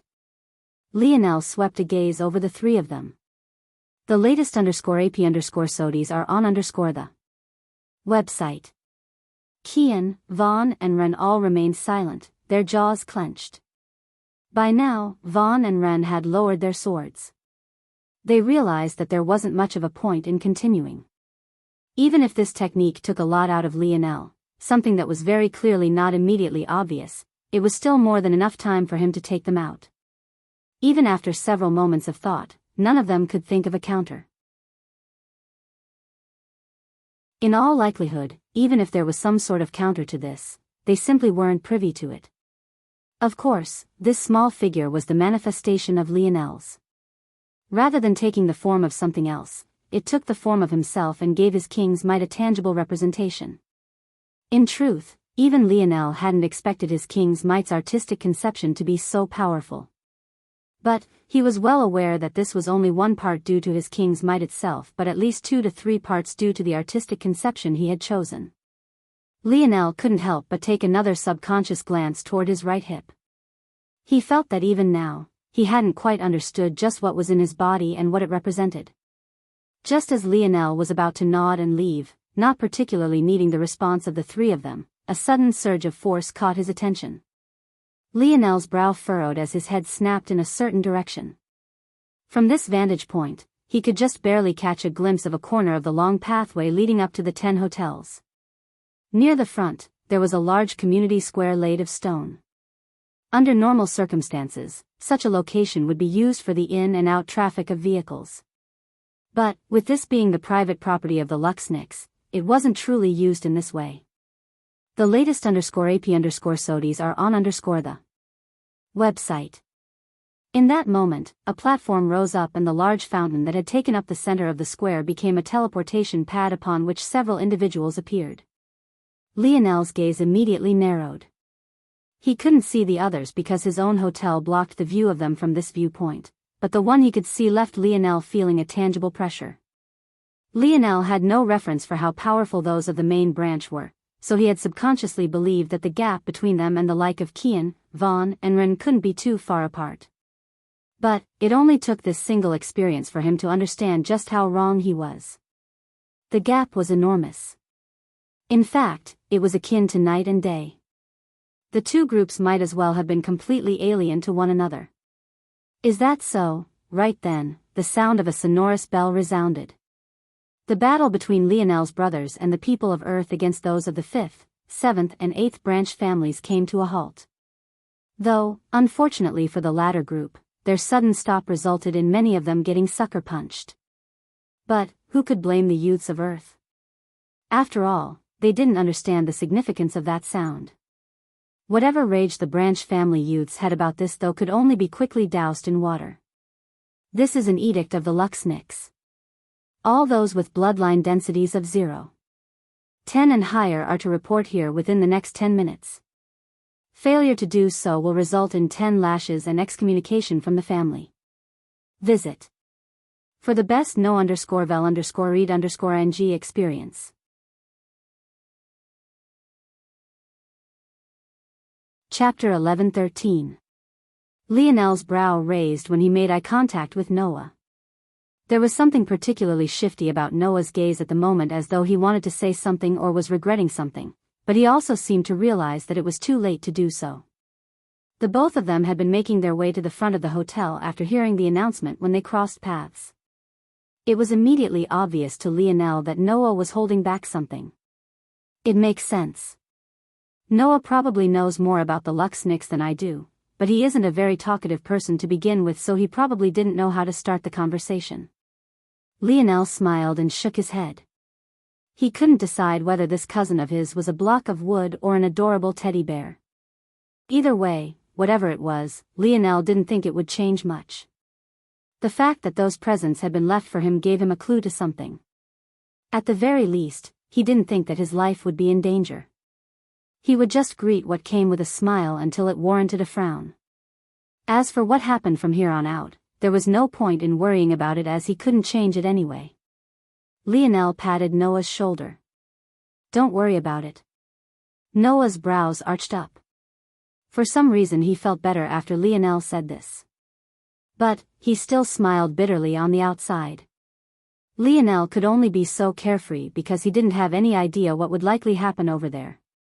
Noah didn't know the full story of what happened back then and had only ever learned some snippets, but he knew enough to know that this was a sticky situation.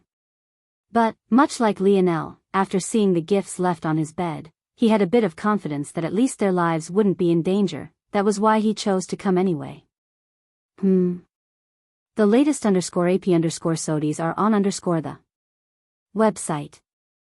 Noah's gaze turned back to find Qian, Vaughn and Ren. It wasn't only him who noticed this, but the youths of the Mueter, Unia and Kuvin branches did so as well. Seeing the pale state of their faces, many of them were confused, but Noah gave a deep look toward Lionel, who just grinned back. Noah shook his head and didn't say much of anything. It seemed that Lionel had benefited from those gifts far more than he had. The group of youths suddenly froze in place, their eyelashes trembling as their breathing became shallow. The few of them had rounded the final corner to finally lay eyes on the group that had come from the Luxniks. But, the instant they did, it felt as though all the oxygen in the surroundings had been sucked away. There were only 3 individuals present. Each of them wore white leather armor, beautifully tailored and perfectly fitted. It followed the curves of the 2 women to perfection and outlined the broad shoulder and chest of the man immaculately. Each had a 12-point star on their lapels and gorgeously embroidered and delicately detailed golden feathers on their tall collars. This was a uniform recognized throughout the whole of the sector, a sign of one of the mightiest and strongest fighting forces of the Luxniks. The Feather Sword Warriors. Ah, such cool uniforms. Visit. For a better user experience, Lionel's words almost made Noah fall over. Whatever heavy momentum the Feather Sword Warriors had faltered as they all looked toward who spoke through the silence with incredulous expressions. The 3 Feather Sword Warriors had no idea how to respond to this. Technically, Lionel had complimented them, so there was nothing to fault him for. However, couldn't he read the atmosphere? And wasn't he supposed to be awed into silence? This wasn't part of the script at all. The male Feather Sword Warrior cleared his throat as the 2 women covered their lips. "Line up," he said coldly. The Branch family youths didn't dare to be as nonchalant as Lionel. In the end, they all formed a line facing the 3 Feather Sword Warriors. Though there were thousands in the hotels, most of them were subordinates that didn't meet the 0-10 threshold and relied on the geniuses of their branches for a spot. So, in the end, there were only just over 20 who appeared. In the distance, many peeked in on what was happening, but the Feather Sword Warriors didn't seem to care as the male began to speak. "Today, I will be taking you to the Luxniks family estate." The moment he said these words, a sudden bubbling of excitement took hold. But, when he raised his hand to stop it, silence fell once more just as quickly. "My task today isn't just to escort you, but it's to also act as a reminder. Visit. For the best no_vel_read_ing experience, in 1 month's time, the recruitment of the Void Palace will begin." The excited murmurings returned, but this time they hushed on their own. Many gripped their fists, their eyes lighting up with their hopes and dreams.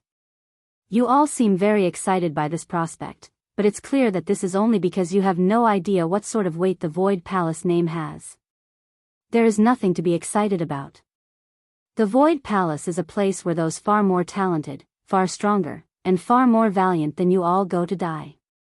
The heaviness of the atmosphere amplified, many beginning to choke on their own attempted air intake. The Void Palace is the line of defense that protects the human domain from those who seek to cause us harm. Being chosen by them means a lifetime of glory, but it also represents a lifetime of responsibility. Today, the Luxniks family will give you a chance to prove yourself and gain their nurturing for the coming month, but what you receive will still depend on your ability. Your bloodline gets you this far, and the rest will be up to you. Step forward. The group of youths did as they were told and the teleportation platform began to flicker. When the lights faded, they too had vanished. Visit. For a better user experience.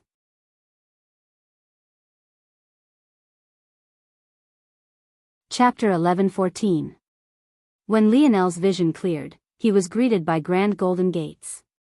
Unlike the day when the envoys of the Void Palace arrived, they were firmly shut this time around.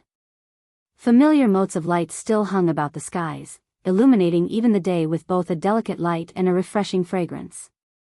Standing here made even mundane air taste better than usual, the intoxicating feeling filling your lungs to the brink. Lionel's hands slipped into his pockets, his expression hard to read. It was already normally difficult to tell what was going through his head, but at the moment it seemed to be even more so than usual. The 3 Feather Sword Warriors stood at the helm waiting beneath the tall gates. The guards on either side of it stood at attention, their faces obscured by their golden armor and their bodies as rigid as statues. Lionel found this situation to be a bit odd. Since the Luxniks should have known they were coming, why was it that the gates were closed? Lionel swept another glance over the surroundings, leisurely taking it all in before his gaze once more landed on the Feather Sword Warriors. They still stood beneath the gates without movement, but they seemed to be silently communicating with one another. It didn't take a genius to guess that they were confused about what was going on as well. This policy seemed to have changed. The male feather sword warrior spoke. Ever since that attack, security has been a bit tighter. You know that it's not that simple. It was Lady Fluttering Star Order who commanded us to do this. Visit.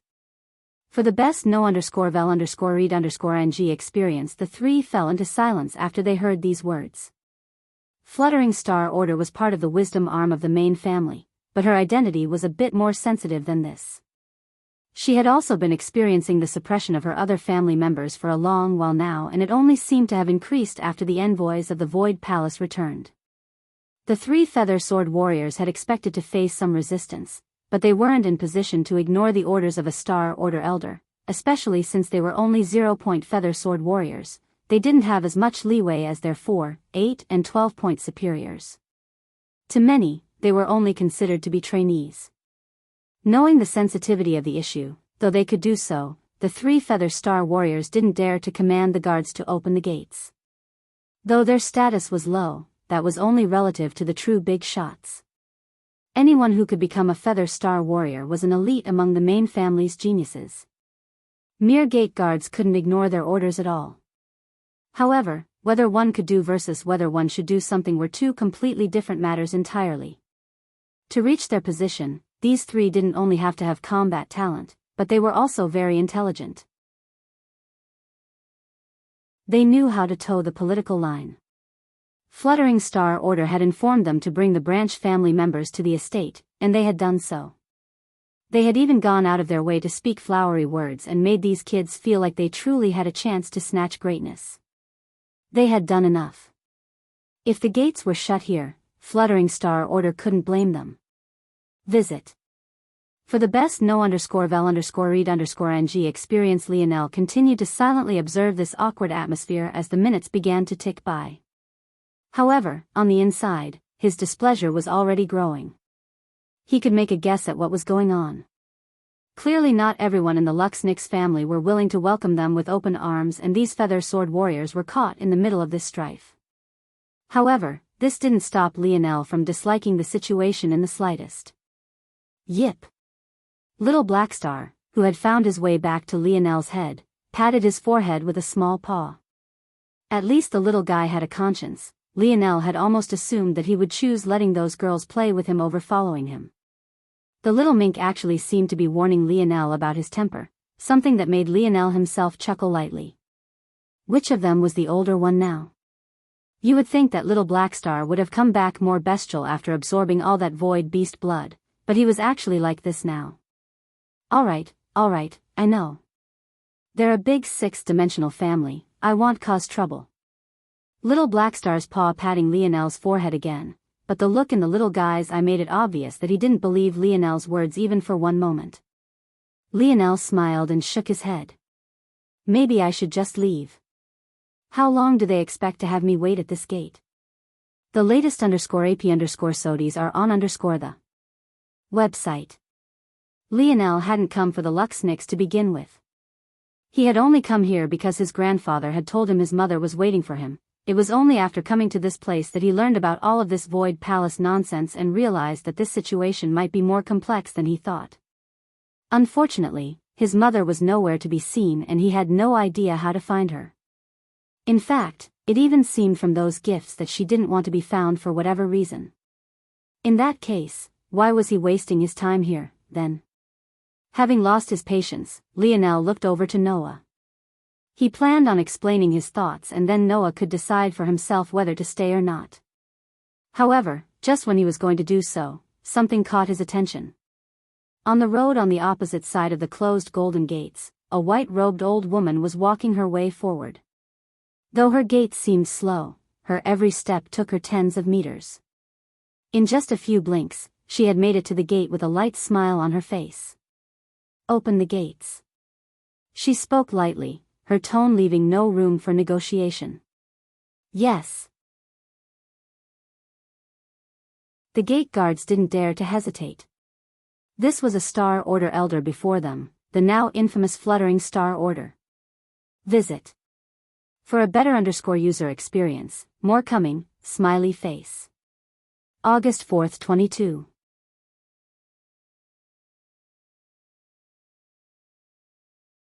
Chapter 11:15. Fluttering Star Order waited patiently as the large golden gates opened. Despite their size, the maintenance performed on them was impeccable. They swung open without the slightest noise. Even the wind itself seemed to still as they moved. The instant the gates opened, the 3 feather sword warriors dropped to a single knee. "We greet."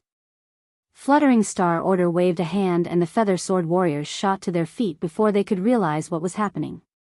"There's no need for so much formality. I'll have to thank you 3 for bringing over these children to me, I appreciate it." The feather sword warriors opened their mouths to say something, but in the end they closed them once more and sighed.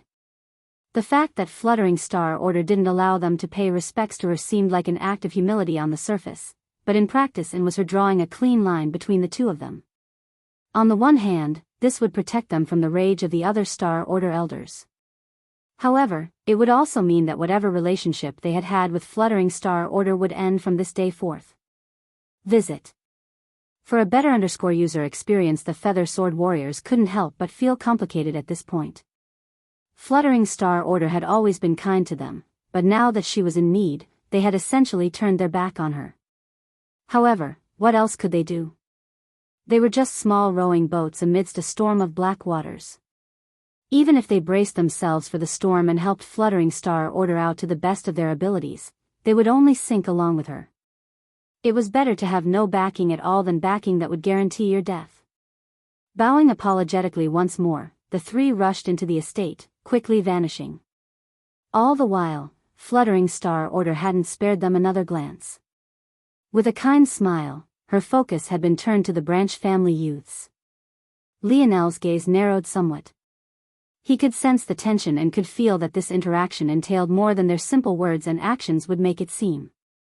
It's clear that their actions made this elder somewhat unhappy.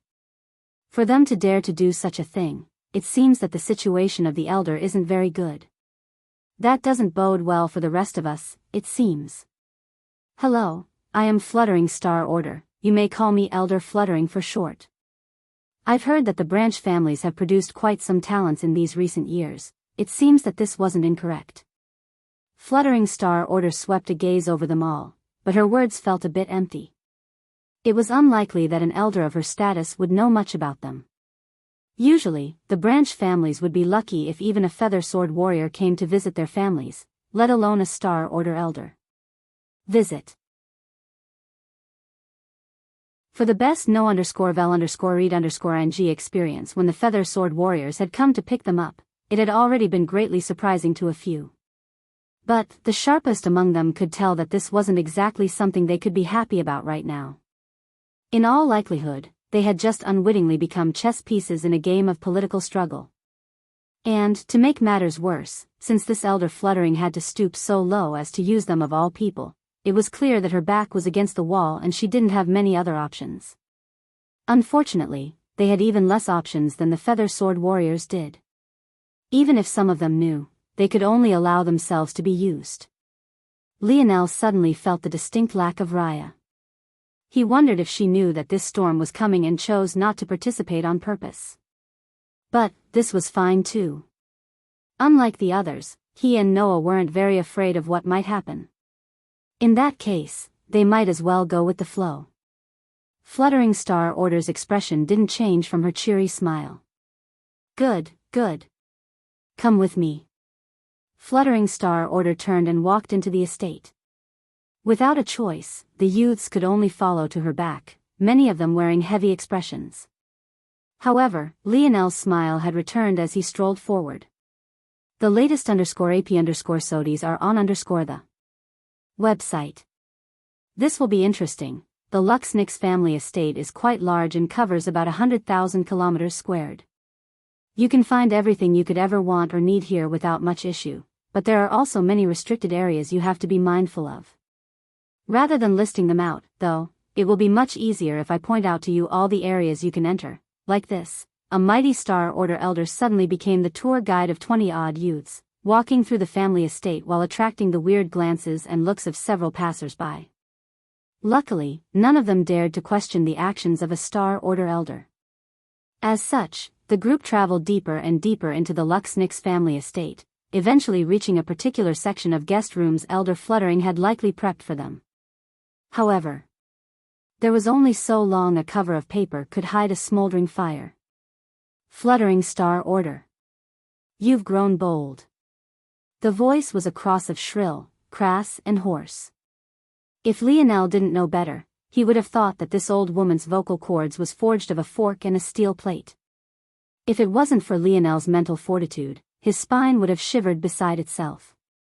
The old woman wore a white robe not much unlike Fluttering Star Order, and she had the lingering marks of a beauty in her old age as well, something both shared. However, this woman's face was far more twisted, and there was the mark of a flickering flame on her forehead. The latest _AP_SODIes are on the website. Had Lionel been there the day the Void Palace envoys arrived, he would have recognized this woman as Sparking Star Order. It seemed that the Star Order elders were still at a head. Even now, the matter only seemed to have grown worse.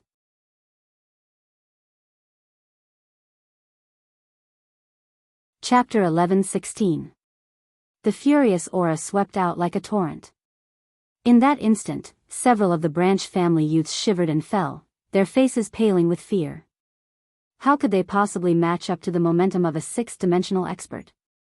Even someone who had just stepped into the sixth dimension would be enough to shake them to their core, let alone Sparking Star Order, who was just a few steps from the seventh dimension. Fluttering Star Order frowned, releasing her own momentum to counter Elder Sparking.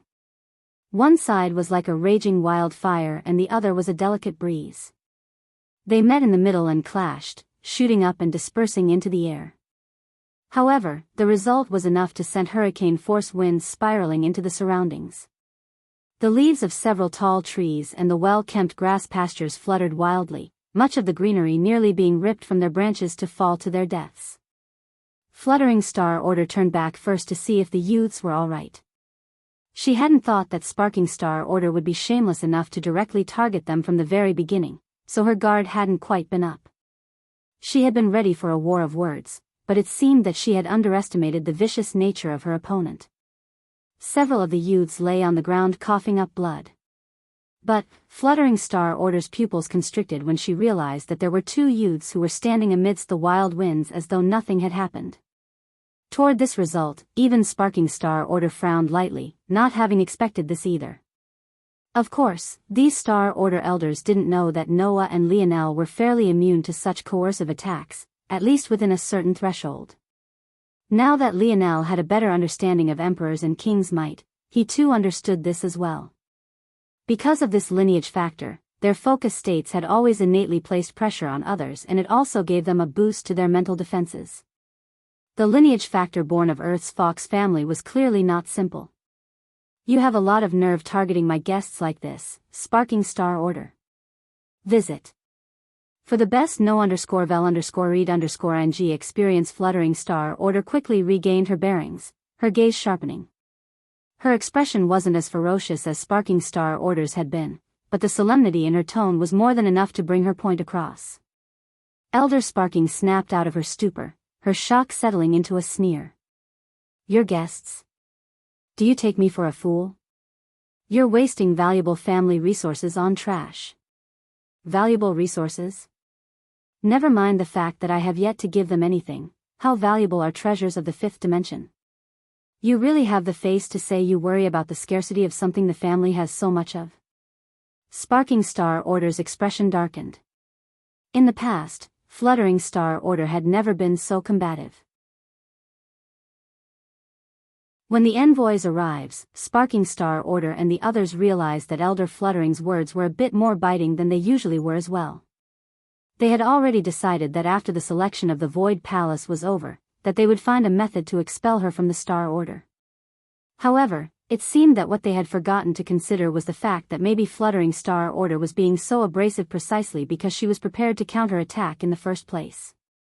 It was only after seeing how sharp Fluttering Star Order's reply was that this finally sunk in for Sparking Star Order. But what gave Fluttering Star Order so much confidence? She was facing up against almost the whole of the Star Order Council. Even if the neutral parties were ignored, that still left about 60% of the council, while Fluttering Star Order was practically all alone. Sparking Star Order's gaze narrowed further. She wasn't a fool, nor did she believe that Fluttering Star Order was a fool either.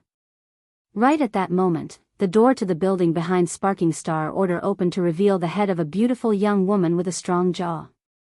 Her red gold hair was especially striking beneath the shimmering sunlight as her eyes blinked innocently. Visit. For a better user experience, Sparking Star Order looked back for a moment, the gears of her mind churning. Raya?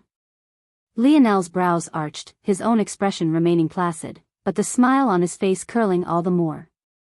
He suddenly felt like this matter was only getting more interesting. What are you doing, Raya? Properly greet your elders. Ah, yes, right, grandmother. Raya pretended to have forgotten basic etiquette as she scrambled to Sparking Star Order's front, bowing respectfully. Greetings, Elder Sparking.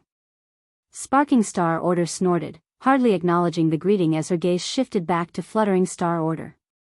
You believe that you can turn the tables by relying on the Void Palace? You are truly too naive. Do you think that just anyone can gain a place? Oh. Fluttering Star Order chuckled. Now you want to give the Void Palace its due respect? Just a few weeks ago, it was this very Elder Sparking who had raged about the Void Palace sending 2 galaxy-ranked students to them. Now she wanted to paint a grandiose picture of the Void Palace?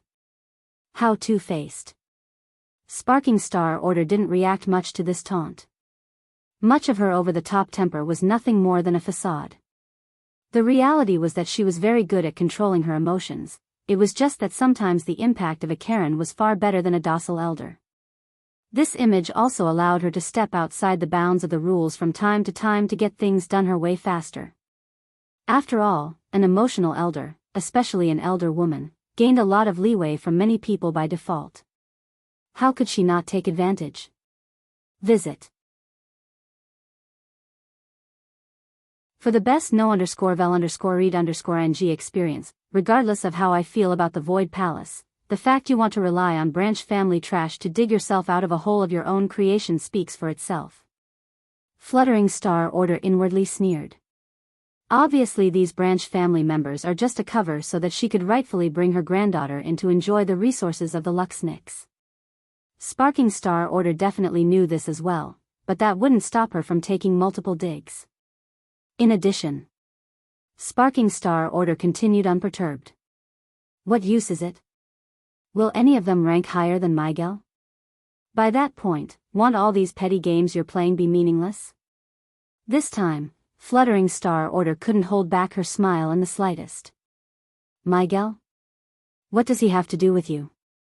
In fact, if I recall correctly, Miguel no longer has any close blood-related relatives remaining. What right do you have to claim any piece of his success? However, Fluttering Star Order's voice suddenly became so low that only someone as powerful as Sparking Star Order could possibly pick up on it. I have an outstanding granddaughter, and my grandson not only has 0.50 blood density while in the 5th dimension, but he is also the head of the Wisdom Arm's younger generation. What do you have? The latest _AP_SODIs are on the website. Sparking Star Order's body went rigid before she saw red. Her lack of descendants was her biggest reverse scale. Feeling it being pierced through with such venom filled her with such rage that she was about to erupt.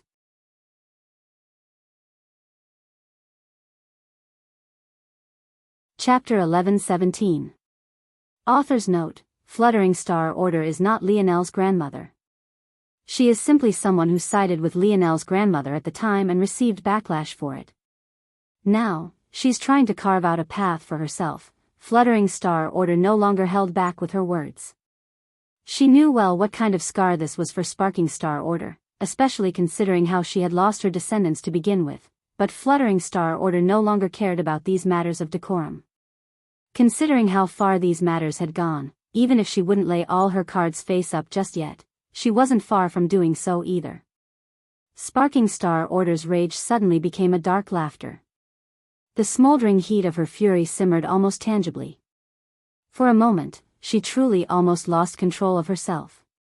After she began to use this facade of a short-tempered woman, it had ironically been a very long time since anyone had blatantly provoked her in this way, so she was unused to it. It seemed that her acting skills had gotten just a bit too good. Good.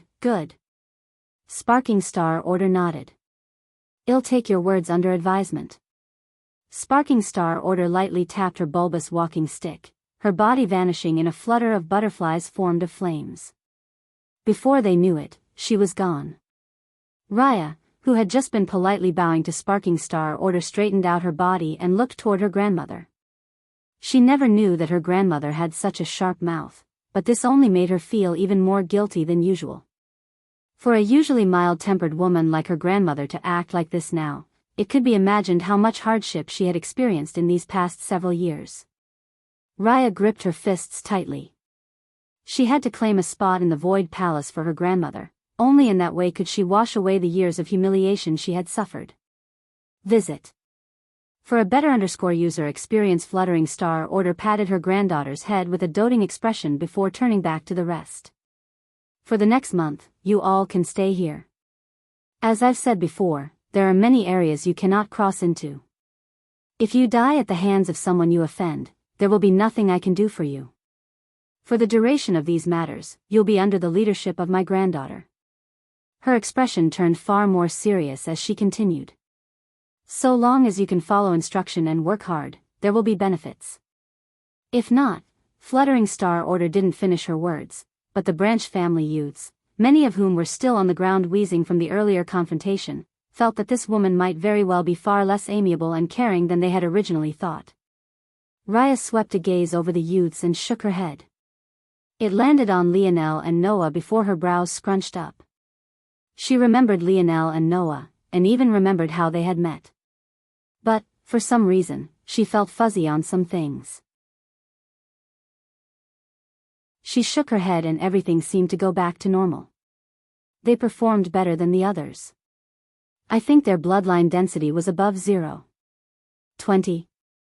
That must be why I have a good impression of them. Raya thought to herself before sighing once again. Grandmother might be being a bit too harsh with this approach. Raya shook her head once more and threw such thoughts away. Visit. For a better user experience, I'll leave these matters to you, little Raya. With that, Fluttering Star Order vanished as well, a gentle brush of wind being left in her wake. Lionel stared at where the elder had disappeared, his expression fused with a mixture of amusement and coldness. He didn't need to understand the full story to know that even if Fluttering Star Order wasn't so bold as to call them trash like Sparking Star Order had, she didn't think of them very much differently at all.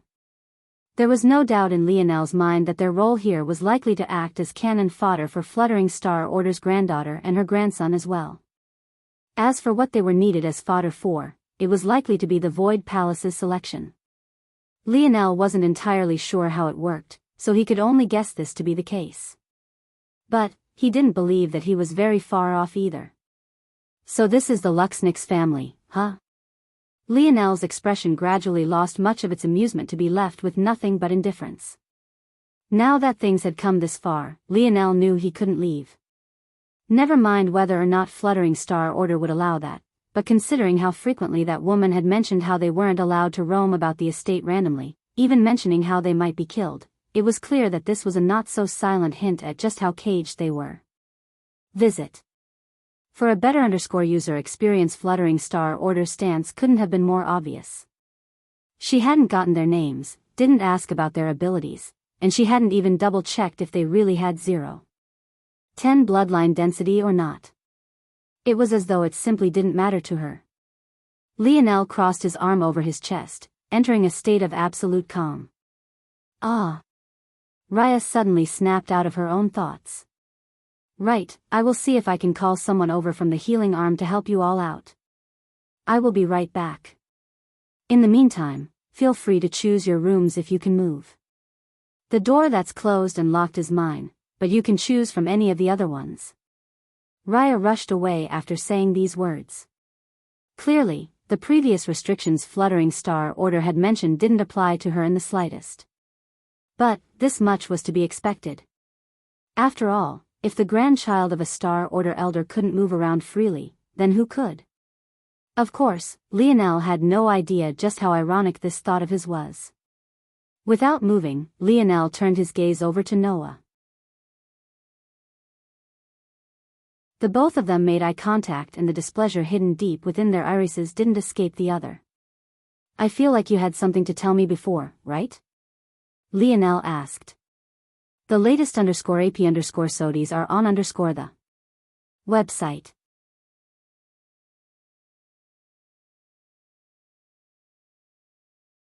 Chapter 11:18. Lionel and Noah entered the building. It was quite the luxurious place, even several levels above the hotel the two had just been in. Lionel could feel that there was a force-gathering force art embedded into the building itself, making him feel as though he gained twice the results with half the effort in this place. The pair eventually realized that the so-called locked door Raya referred to was the entire top floor. It would have been a bit naive of them to believe after what happened before that their accommodations would be exactly the same, but after seeing the truth of it all, they couldn't help but laugh coldly. The two ended up in the dining room. There wasn't a large spread of food, but there were some small servings of fruit and snacks. Lionel had never gotten the chance to finish eating, so he just took what he could get. Noah sat across from him, seemingly hesitating on how to start. But in the end, he just shook his head. "I don't know the full details of the story. All I know is what I've managed to pick up from the conversations of Imperial Grandfather and Father. They also don't seem to like to talk about it often. Or, more accurately, Imperial Grandfather can't be bothered. Whenever Imperial Grandfather is finished with a topic, it's too difficult to get him to open back up again." Visit. For a better user experience, to start. The relationship between Imperial Grandfather and Grandmother is quite estranged. Though Imperial Grandfather has never said that they are divorced, it's functionally no different. I have never met Imperial Grandmother, but from my understanding, she is likely somewhere in the Luxnix estate, secluded from others. I'm not sure if she would even be aware of our arrival or not. As for what separated our Imperial grandparents, I wasn't sure at first, but the matter is likely related to you. Sometime in the past, not long after you were born, you were entrusted to Imperial Grandmother. Your birth was very hard on Imperial Aunt from my understanding, and she very nearly died. This caught many off guard because it wasn't something even the healing arm of the Luxnix predicted. Mothers sometimes face trouble during childbirth when the father comes from a far higher dimensional world, but it was thought that Imperial Aunt wouldn't have this issue due to her talent. Not only was Imperial Aunt already at the 6th dimension at the time, but she was also the wielder of Earth's world spirit. The amount of life energy and vitality she had should have dwarfed most women even of 7th dimensional worlds. Regardless of what reasons there might have been, Imperial Aunt's condition was a matter of life and death after your birth. Imperial Grandfather couldn't do anything from Earth, and Imperial Aunt had wanted to give birth by Imperial Grandmother's side, so she chose to do so in the Luxnix estate. The result was Imperial Aunt's life hanging by a thread and your father having no choice but to take her away. I have no idea where your father took Imperial Aunt to be treated, but I do know that she came back healthy and feeling better than she ever had. The trouble, though, came in what happened while they were gone. Visit. For a better user experience, though I'm not certain of where your father took Imperial Aunt, it must have been either a very dangerous location or at least one greatly inconvenient to take a child. As a result, you were left with Imperial Grandmother. This is the point in the story where I have the largest gaps. I only have certain speculations. Something was done to you in the absence of your father and Imperial Aunt. Imperial Grandmother likely trusted the wrong people. Back then, Imperial Grandmother's status in the Luxnix family was very high, maybe only short of 1 or 2 people, if that. Due to that, she carried the weight of many duties. Your father and Imperial Aunt were gone for far longer than anyone expected, as such things reached a point where there were certain duties that Imperial Grandmother couldn't continue to put off. As such, you were put into the care of people Imperial Grandmother thought she could trust, and the result was something being taken from you. As for what that something was, I also have no idea. Noah gazed into Lionel's eyes, but all he saw was a vast abyss looking back at him. From the start of the story to this point, Lionel hadn't spoken a single word, nor did he interrupt or show any sort of reaction. The latest _AP_SODIs are on the website. However, Noah could feel it. That abyss in his eyes only seemed to be getting deeper. The fact Lionel had long since stopped eating spoke volumes. This middle portion of the story is too muddled for me to give you any great details. What I do know is that whatever was taken from you also placed you on the brink of life and death. You had gone from a very healthy baby boy, likely a size too big for a child your age, to practically a shriveled-up corpse. Had Imperial Grandmother not found you in time, it was very likely that you would have died. I'm not sure where in this timeline your father and Imperial Aunt came back, but it was decided that the only way to save you was to bring you back to Earth. As for why that is, I'm not sure either. Unfortunately, Imperial Aunt had already become a student of the Void Palace. Under normal circumstances, she should have been executed for getting pregnant while having this duty in the first place. But, the Void Palace, for whatever reason, looked the other way. Having already bent their rules once, they couldn't allow Imperial Aunt to bend them again to remain by your side, so she was forced to return. Lionel's expression didn't fluctuate in the slightest, however his mind was a different story. When he first awakened his dream force, all of his memories had returned like a flood. And yet, he had only remembered his mother's face, but he didn't remember his grandfather or grandmother. Why was that? The latest _AP_SODIs are on the website. You actually brought us here to tend to branch family trash? Do you think my time is so worthless? A sudden sharp voice carried in from the outside to reach the ears of the pair of cousins. Lionel gently placed a half-eaten fruit down on the plate before him and walked out with slow and deliberate steps.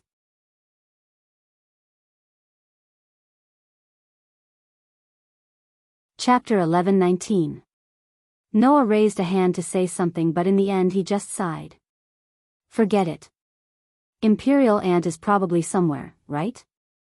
If not, Imperial Grandmother definitely is. Maybe if he makes a large enough commotion it'll alert her before we die. Noah rose up and followed after Lionel. Lionel stepped out the building to find a fuming Raya and a group of 3 youths, each of whom wore expressions that were a cross of unhappy and sneering. Raya's height was shorter than theirs and it really seemed as though they were towering over her. Lionel swept a glance over the situation before stepping past them toward the Branch family youths. After hearing that Raya was going to get help, Lionel had decided to leave them be. After all, he was in an odd situation and wasn't exactly sure whether he should be showing off his talents or not. The attitude of fluttering Star Order was difficult to read. However, Lionel couldn't be bothered to care right now. Why can't you just do as I've asked? They might be branch talents, but they still have Luxnix blood. What would outsiders think if you just let them die? They still have Luxnix blood? Don't make me laugh. How could 0.10 density garbage possibly be considered to have Luxnix blood? I could piss out a stream with higher density than that. Raya was immediately furious. He knew that if it was another tier 8 talent on her level, or even if it was her cousin, they wouldn't dare to say these things. Even if her cousin asked them to treat a homeless man by the roadside, they would do so without hesitation. It was only because she was she that things had devolved to this level. They still had to give her respect due to who her grandmother was, but they didn't have to go overboard and bend their backs over either. The fact they had come here was enough and no one could criticize their action already. In fact, even if they had rejected her, nothing would happen. Seeing the silence of Raya, the leading youth, a young man by the name of Alphen, sneered. However, his expression faltered a bit when he noticed Lionel. The latest _AP_SODIs are on the website. After a bit, he sneered. You're even stowing away more trash in your personal courtyard. To think that you'd waste the family lands like this. Alphen was already unsatisfied himself because he had yet to earn such a place. He could only stay with his branch of the main family or in the collective housing of the healing arm. Only those of the 6th dimension or 5th dimensional talents with great contributions could have a courtyard of their own. It was no wonder he was jealous. Lionel didn't even seem to hear Alphen, something that greatly displeased him. Though the branch youths on the ground tried to hide it, Alphen could sense their trembling rage toward his words. And yet, Lionel had treated him like he was air. As though that wasn't bad enough, a second young man came out not long after and swept a gaze by him. However, Noah too didn't react much to the words of Alphen. Lionel stopped before the youths and looked them over one by one. After a while, he made a decision. Snowy Grace. Lionel reached out a hand and his snow force erupted. The pressure was so great that Raya's pupils constricted and Alphen along with the two that came with him took a step back.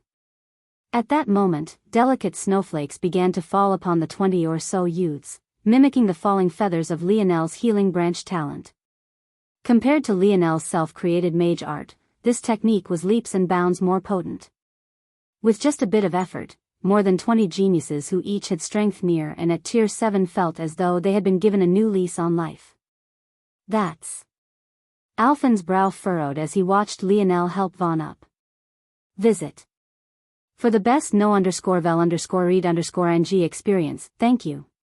Vaughn said, feeling a bit complicated. Lionel shook his head. It was a small effort.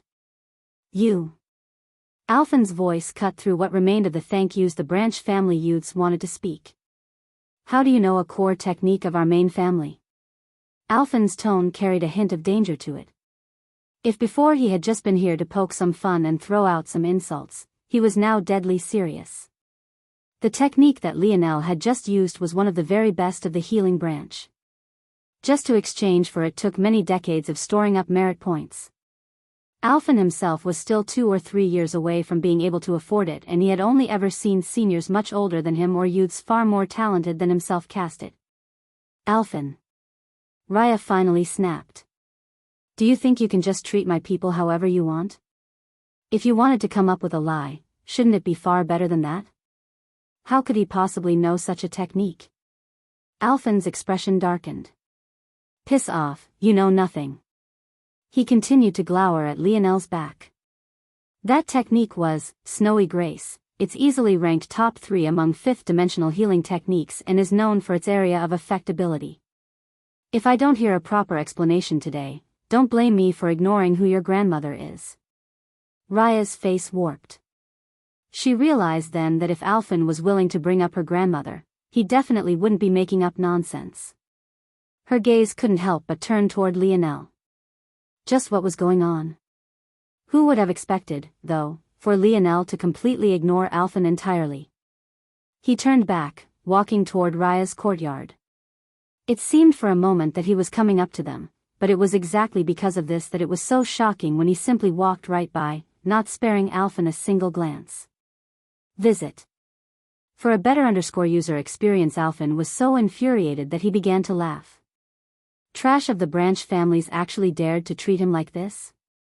Before Raya could awaken from her shock, Alphen had already moved. The wind crackled and popped as his fist aimed for Lionel's back. He didn't reserve himself in the slightest. In fact, he had struck to kill. The death of a mere branch family member wouldn't even be a stain on his record. For the crime of daring to ignore him and actually having the audacity to steal techniques from the Luxnick's main family. This was exactly what he deserved. Bang! A cloud of dust shot into the skies as the surrounding grass and soil catapulted upward. Raya's expression changed. Ah! She rushed forward, cutting through the plume of falling soil. But what she found on the other side froze her in her tracks. Alphen's back bent and a mouthful of blood shot from his lips like a bullet. Lionel stood over him, his fist still pointed downward and his gaze partially obscured by his dangling hair. Flickering bronze runes danced across his skin before they slowly faded, making them look no different from an illusion of the light. Alphen's right arm was bent at a disgusting angle, but this was the least of his problems. With the way his back contorted as it pressed into the ground, it was clear that his spine was deformed and practically all the bones of his torso were broken. Visit. For the best no_vel_read_ing experience. Raya's chest heaved as Alphen's eyes rolled to the back of his head, looking into the sky with a face frozen of shock and fear. Raya's heart stopped beating entirely. A member of the branch family had just crippled a genius of the main family. It was all over.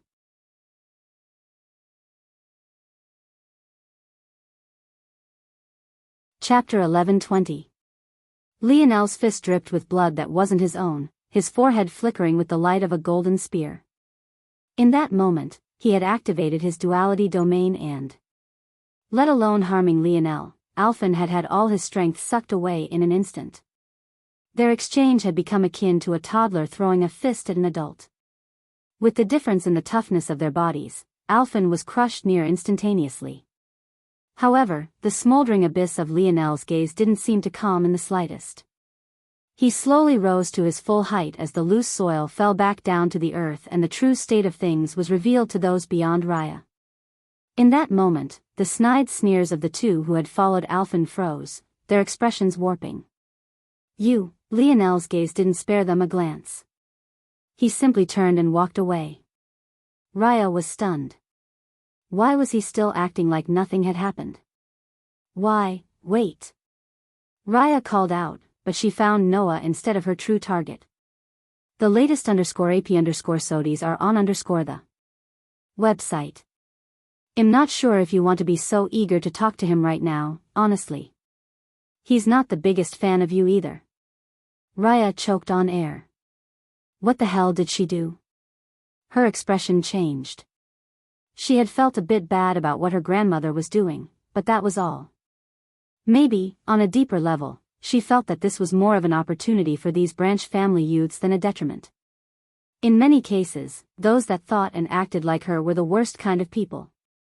They had enough sympathy to understand, but ultimately their own goals superseded whatever inner moral compass they had. Raya hadn't thought so deeply, so while she was off-put by Noah's words in the beginning, a slight resentment and an unwillingness to accept them came soon after. Her lips downturned into a frown as she immediately took the moral high ground. Do you have any idea what your cousin has done? Raya's head snapped back toward the two youths who still remained. But they had seemingly long taken their cue to run, not wanting to be the next victim. Raya immediately had thoughts of silencing them, but this was obviously not for Lionel's sake, but rather her own. The trouble that this event would bring wasn't something that her grandmother was ready to deal with just yet. This area had just taken the clash of two six-dimensional experts and yet no one had come to check up on them. The only reason why there was such damage here was because this soil was rich in nutrients and loose, its structural integrity was inherently not very high to begin with. That was to say that in such a sturdy six-dimensional world, the ripples of battle didn't carry very far. Visit. For the best no_vel_read_ing experience that seemed to make silencing these youth possible. But the issue was that too many had seen Raya go over to ask for help. And, on top of that, these weren't nameless youths. They weren't anywhere near the top-line geniuses of the Luxnix main family, but they still had quotas and responsibilities. Their absence would be noted. At best, she would be able to hide this matter for 2 or 3 days before it blew up in her face. And, because she had silenced them, the backlash would be even worse. Damn it. There's no other choice but to let him take the fall for it. I have to inform grandmother so she can deal with the aftermath. If things aren't properly handled, grandma's enemies could use this to deal with us all. Noah simply gazed toward Raya and shook his head. Did the current Lionel seem like he cared about how much trouble he caused now? Lionel walked through the dining room and entered into the kitchen. Hey! What are you doing here? This place isn't. One of the many cooks of the courtyard frowned when they saw Lionel. They had all been preparing a large feast for the youths who were coming today, so they had already been working all day. All of them were force pill crafters, so it was safe to say that they had plenty of arrogance of their own. Though, whether this arrogance was right or not was a different matter entirely. These were clearly still apprentice force pill crafters. Why would Fluttering Star Order truly go all out for a bunch of branch family youths? Visit. For a better user experience, Lionel, though, completely ignored them. His hand reached into an open oven with billowing flames and took out an enormous beast spread. The Force Pill crafter's expression warped. Originally, they had wondered if this young man had a death wish. The flames in that oven were enough to incinerate a fifth-dimensional beast to ash. Who in their right mind would reach their hands in there? Yet, not only had Lionel come out unscathed, his finger flickered with spear force several times to cut the beast carcass into edible chunks. Taking a massive silver plate for himself, he placed the pieces down and began to eat. From start to end, his slow and deliberate steps didn't seem to change. He walked out from the kitchen, his feet lighting up with sparkling lights. Hidden force arts of Raya's courtyard began to activate one after another. But, after a subtle whirring noise, they calmed back down.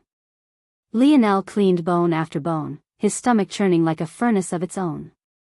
He subconsciously circulated a digestion technique of the Luxnix, speeding up his already fast metabolism. One would have never thought that he was a person who had just sentenced himself to death. It was like he was truly strolling through his own home. Noah saw this scene and shook his head. Others saw leisure, but he saw a war machine restocking its fuel. The eerie efficiency, the unemotive and lack of care for the searing heat touching his fingers, the bloody juices that fell from the uncooked meat. A monster, indeed. At that moment, a strong aura descended upon the courtyard. Visit. For a better user experience, grandmother. Raya finally sighed in relief.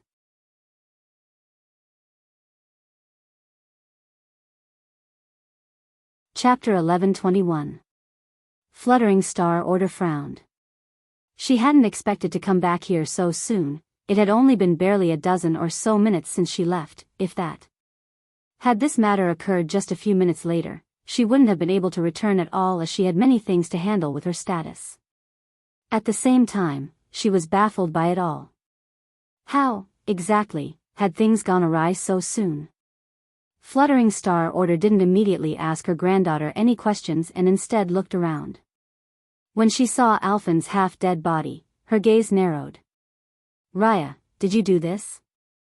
Didn't I already warn you? No, grandmother. It wasn't me, that's the problem. It was one of the branch family youths. Fluttering Star Order's brows furrowed. Her immediate thought was that was impossible. Even with what she had planned, it would take the entire month to squeeze out the potential of these youths. And, even then, they would have to fight a long and drawn-out battle just to match a person like Alphen. The idea that one could defeat Alphen in just a dozen or so minutes made little to no sense. However, she didn't believe that her granddaughter would lie like this either.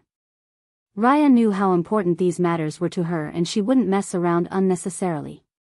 Seeing her grandmother's confusion, Raya quickly described the events as succinctly as she could. It was only after this that Fluttering Star Order came to grasp the details. Unfortunately, this did nothing to alleviate her state. If what her granddaughter said was true, this would be troublesome. She agreed with Raya's decision to let the youths go. It would only make things worse to try to detain them or to even go as far as to silence them. But, the weight of everything else would be troublesome. Visit. For a better user experience, there's only one choice, then. This boy will have to bear the weight of his own actions. Fluttering Star Order didn't think much of Lionel's victory. Alphen was as average got in the Luxnix main family. Plus, she had already noticed something off about Lionel and Noah after they withstood Elder Sparking's aura. As far as she was concerned, it was just a small surprise as well as a shame that Lionel didn't have the ability to control his temper. Obviously, Lionel could have been a great help to her granddaughter. Luckily, there was still Noah. Hopefully, he would bring her a pleasant surprise as well. Where is he? Come out, no. Just as Fluttering Star Order was about to force Lionel out, a sudden voice called out to her.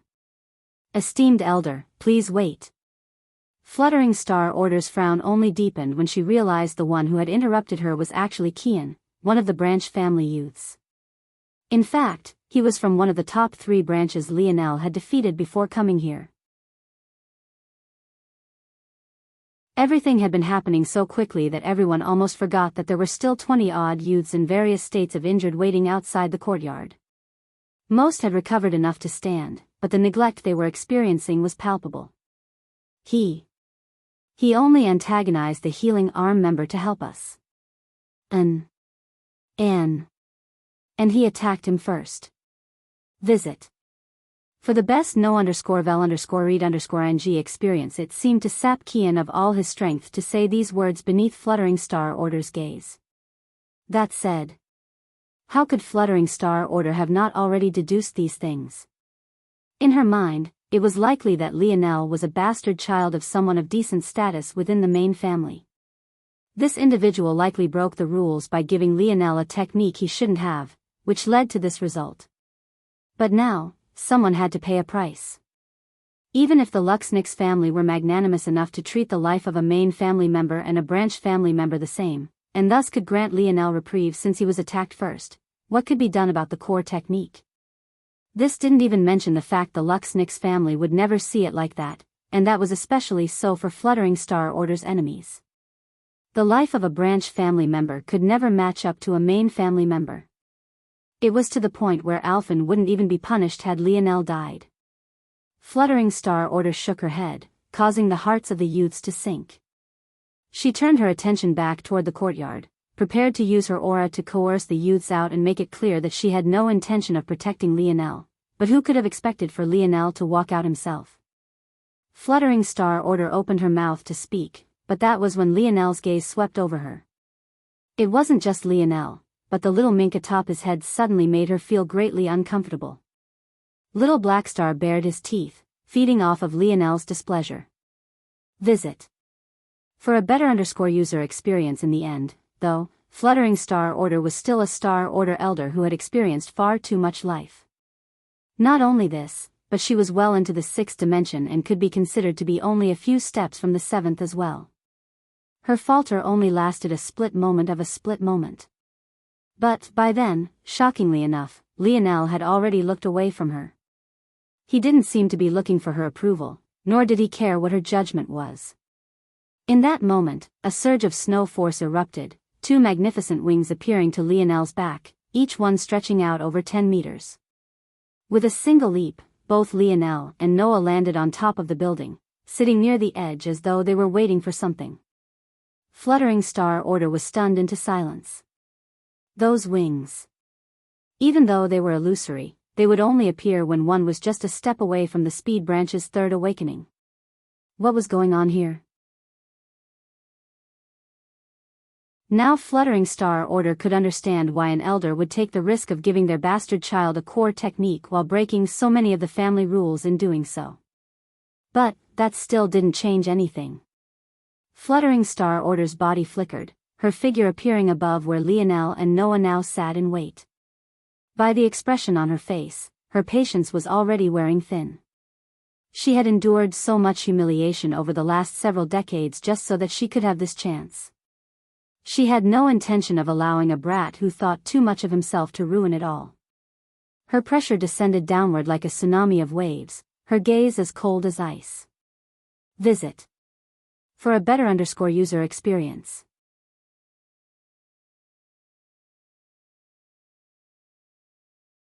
Chapter 1122. Lionel tilted his head upward, not even the slightest hint of a rippling wave to be found within his irises. Get the fuck out of my way. Despite what one would expect, there was nothing different about Lionel's voice. It hadn't deepened, it wasn't hoarse, it didn't carry any rage or forcefulness. One would have thought he was speaking about the weather. Fluttering Star Order was stunned by the evenness of it all at first. In fact, she was so stunned that she didn't register what was said until a moment later. It was only then that her stunned expression warped toward the edge of shock and then unbridled rage. No matter how mild-tempered Fluttering Star Order was, how could she still remain so now? Even her enemies didn't dare to speak to her in this way, least of all a junior she could kill with a single palm. Below, Raya's own expression changed. Did Lionel not understand the situation he was in? Even if her grandmother had no intention of saving him, she was still his only hope at coming out of this slightly less scathed.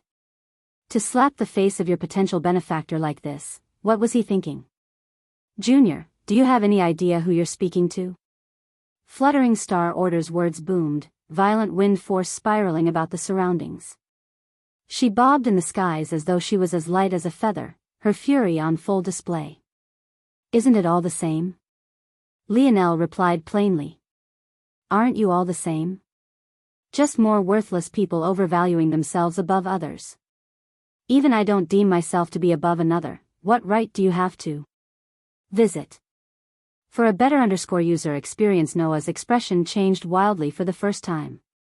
His gaze snapped to Lionel's side profile as though he was looking at someone he didn't recognize in the slightest. Why did it feel like these words were both spoken by Lionel and someone who was decidedly not Lionel? It was as though he had taken on the character of someone completely different, but it was impossible to tell until he opened his mouth to speak. What did you just say to me? Fluttering Star Order couldn't withhold her fury any longer.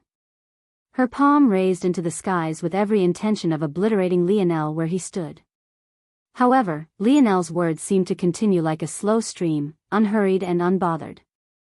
I don't know much about force pill crafting, but I can recognize breaking force when I see it. To have prepared so many force herbs infused with such force, what were your plans exactly? To squeeze out all the potential of us branch family members? Fluttering Star Order froze. And then what? Have us ride the wave of excitement, being ever thankful to the Luxnix main family for our rapid improvement? Maybe we would even be so grateful that we would lay our lives on the line for the sake of glory your granddaughter would be the greatest partaker of? Now that I think about it, maybe those of us that died would be the luckier ones, because those who survived would soon find that they wouldn't be able to progress even a single step afterward. They would probably end up thrown to the side like useless trash after you were finished, right? Fluttering Star Order's lashes fluttered. She was ultimately not a person who was so ruthless. It was easy for her to deal with the guilt when no one else was aware of it, but having things so blatantly laid out like this, she felt a deep shame. Visit. For a better user experience, Lionel had simply learned too much about breaking force in recent months. And, using his dream sculpt and dream simulation abilities, deducing the end result was as easy as breathing. Not all breaking force was created equal. Lionel completely ignored Fluttering Star Order's internal struggle, his foot lightly tapping the roof of the large mansion. In that moment, the ground began to rumble, for enormous pillars beginning to rise up from the earth. They all shimmered with a blinding silver luster, etched with all sorts of ancient and enigmatic patterns. You. Fluttering Star Order's expression changed. She couldn't really grasp what was going on, but as someone with high snow force affinity, her internal sight was likewise powerful. She gained a general understanding in just a breath. Lionel breathed out a heavy breath, showing the first signs of an emotion for the last several moments. However, it wasn't anger, relief, or happiness. Rather, it was just fatigue, something so rudimentary that even a beast could have displayed it.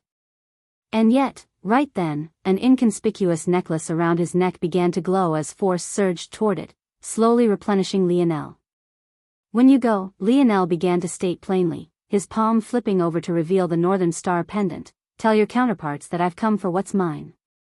When I go. Wait, is that? At that moment, a gripping force took hold of Fluttering Star Order's body. A strong spatial force caught her completely off guard. Before she realized what was happening, her body flickered and disappeared. Visit. For a better user experience, when Fluttering Star Order reappeared, she found herself in a random corner of the Luxnix estate, an expression of shock plastered onto her wizened features. My counterparts? What counterparts do I still have? Grandma? What did you do to my grandmother? Raya's shrill cry came from below. But, if even a Star Order elder could be teleported away, if Lionel didn't want her to move, she wouldn't move. Lionel stood atop the mansion as though he hadn't heard a thing Raya said. His expression was just as indifferent as always, the abyss that was his gaze staring off into the distance.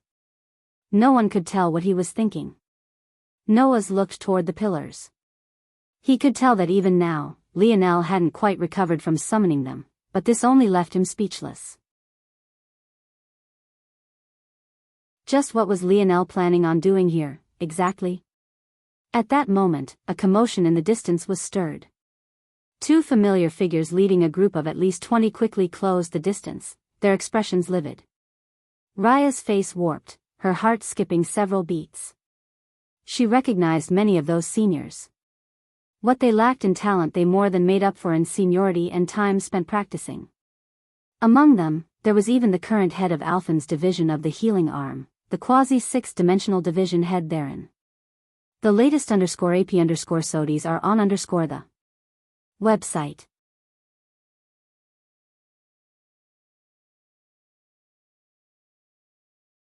Chapter 11:23. Raya's expression was filled with panic. This matter had already blown up far faster than she had expected. For a division head to already be making an appearance was far out of her predictions.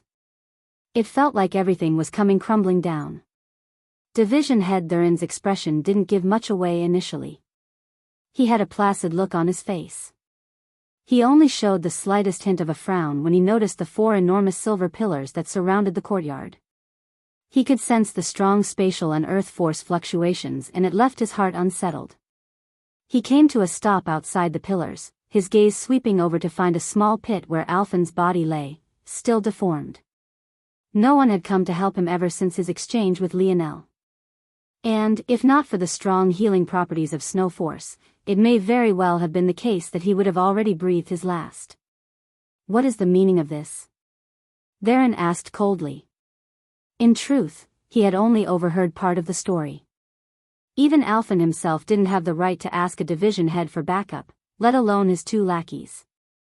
As a result, all Thurin knew was that a branch family member had attempted to murder a main family member. Learning this, he was immediately furious. Hierarchy was among the most important things a family should have. A lack of it would lead to far more trouble than it was worth. A collapse in hierarchy would lead to the downfall of a family not long later. However, in his fury, he hadn't considered the details. And now that he saw these pillars, he felt that this matter would be even more troublesome than he thought. Division head, it's him. He's the one who struck to kill Alphen. 2 fingers found their way to Lionel, who was still on the roof.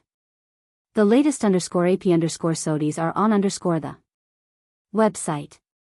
At this moment, Lionel was still just as difficult to read.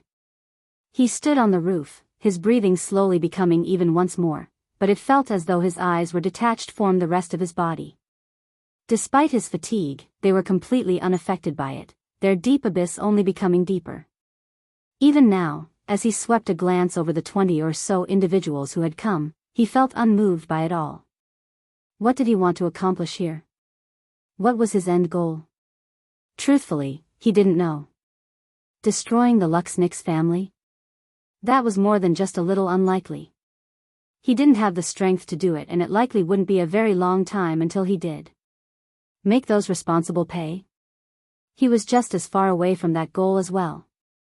If Noah's story was anything to go by, it was precisely the most powerful of the Luxnix who were at fault to begin with. Vent his fury? Well, that didn't sound so bad. Now did it? Lionel's figure suddenly flickered and vanished.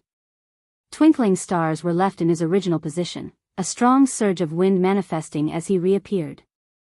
The sound of a suffocated gurgle resounded. Division head Thurin's head slowly turned, only to find Lionel's hand clamped down on the throat of the 2 who had just been pointing at him. Visit. For the best no_vel_read_ing experience, he had appeared within their midst like a shadow. Even though he was a division head of the healing arm, Thurin immediately recognized when he saw it. Lionel's proficiency in using it was so astounding that even he hadn't been able to react in time. The 2 young men gripped at their throats, but Lionel's hand had already cut off blood circulation to their brains. They couldn't even think straight, failing to dredge up their force in time or even remember the techniques they had learned. There was something about Lionel's gaze that made them forget everything, as though they were beasts meeting the king of the forest. They foamed at the mouth, their flailing legs going limp. In that moment, Thurin finally reacted. Humiliation and rage bubbled up, his expression twisting and reddening all at once. How dare you? A strong surge of force erupted about him, his fist blasting through the air and piercing through Lionel's skull. The enraged glint in his eye only grew fiercer when he saw that Lionel failed to dodge. However, the feeling of emptiness his knuckles felt made his expression change once more. Lionel stood there, unmoving. Or, so it seemed. Half his face, the portion Thurin's fist had punched through, was nothing more than sparkling motes of light. As for the other half, his one eye gazed toward Thurin without the slightest ripple. It felt to the division head that he was an ant being observed by the wayside. His heart leapt to his throat, his breathing becoming short and hurried. He recognized the technique almost immediately. It was Visit. For a better user experience just like that, in just a few minutes, Lionel had used, and the first was one of the strongest techniques of the healing arm, the next was one of the strongest movement techniques of the speed branch, and the last was known as the most difficult technique to learn within the fifth dimension of the wisdom branch. Thurin was at a loss. Exchanging for these techniques was one thing, it would usually take a person decades to accumulate enough merits. But, actually learning them to this extent was a completely different matter entirely. Just who was this boy? Bang! The air shot out of Thurin's lungs all at once, spittle and a concentrated wind projectile shooting from his mouth as he flew back. The image of Lionel he had punched through slowly dissipated, the real form of Lionel appearing, the fist he had just used to punch the division head still hanging in the air. Thurin blasted through the entourage he had brought around before skidding along the ground. By now, no matter how good a sixth-dimensional world was at dispersing the signs of battle, the movement of a division head wouldn't go unnoticed as more and more people started to turn their attention toward this courtyard. Thurin's gaze turned crimson, his snow force blossoming forth as he stood to his feet. Lionel's palm flipped over, revealing a 3-meter-long silver spear as his skin flickered with bronze runes. Visit. For the best no_vel_read_ng experience, a strong gravitational domain fell from the skies, streaks of black lines pressuring the integrity of space itself. Lionel's foot raised, his body flickering once more.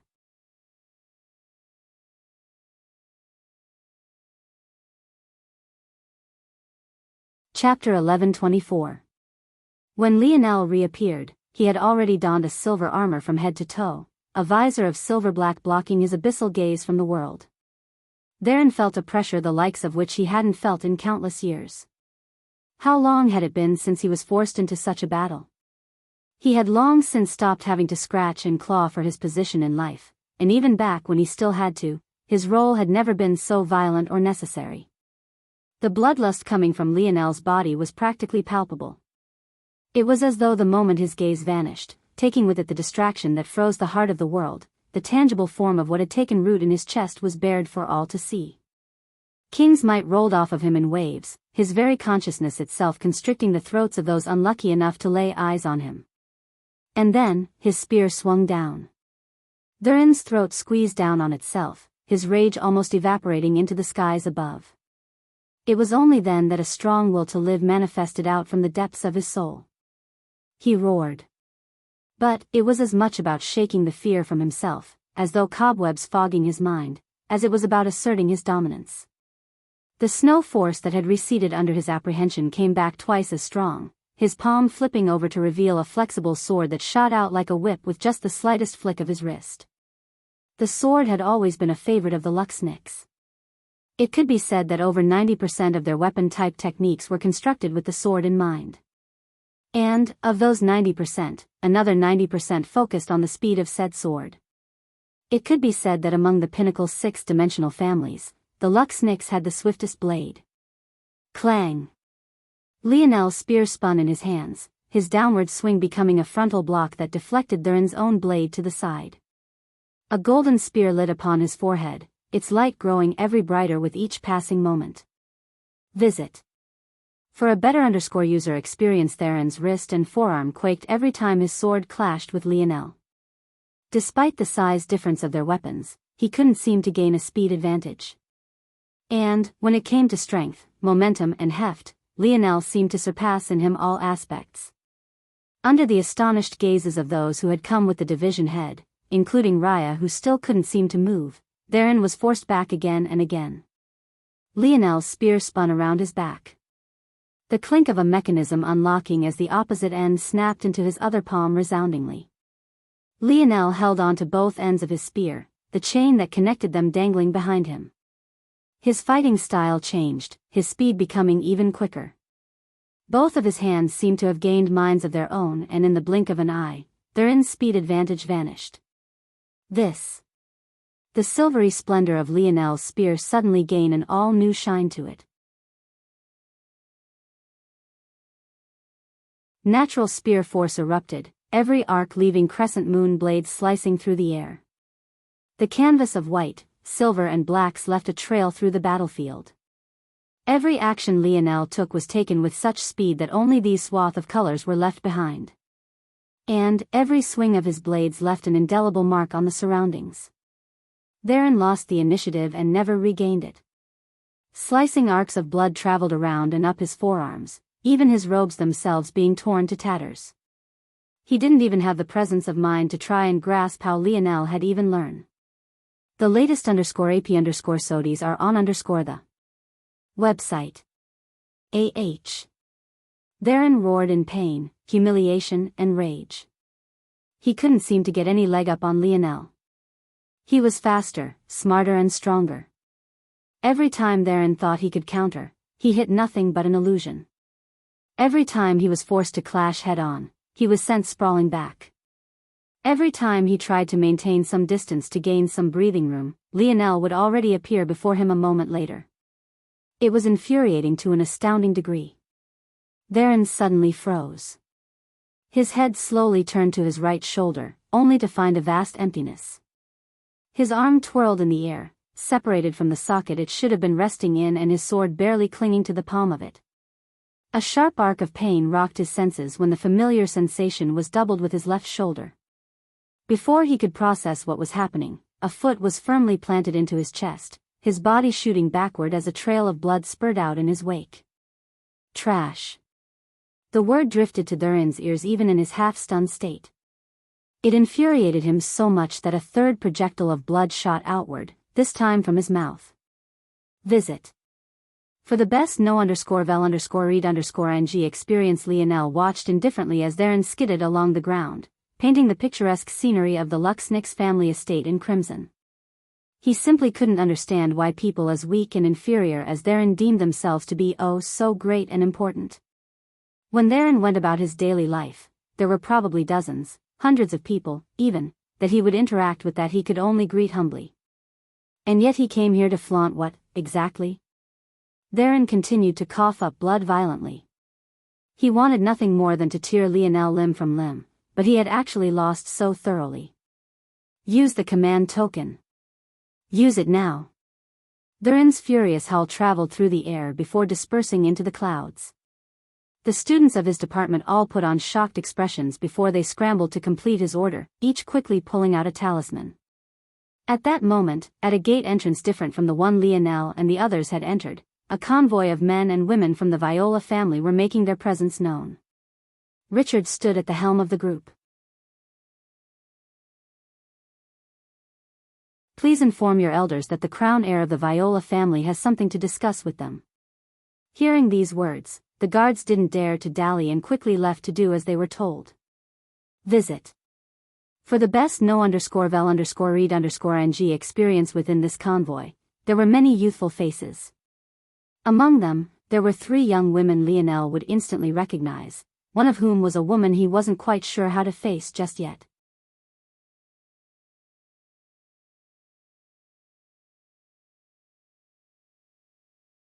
Chapter 1125.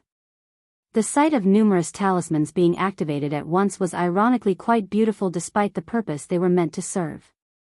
In the Luxnix main family, there were numerous bodies or powers. First there were the 3 arms, then there was the Elders' Council, the Feather Sword Warriors, the Star Order Council, and finally the Patriarch's faction. These 7 facets of the family worked in a balance and counterbalance sort of way. The Star Order Council, the the Patriarch's faction and the Feather Sword Warriors could be considered the high end of this balance, there were many push and pull effects that dictated the politics. At the lower levels, though, there were the Three Arms and the Elders' Council. Of course, these three arms were the Wisdom Arm, the Healing Arm and the Speed Arm.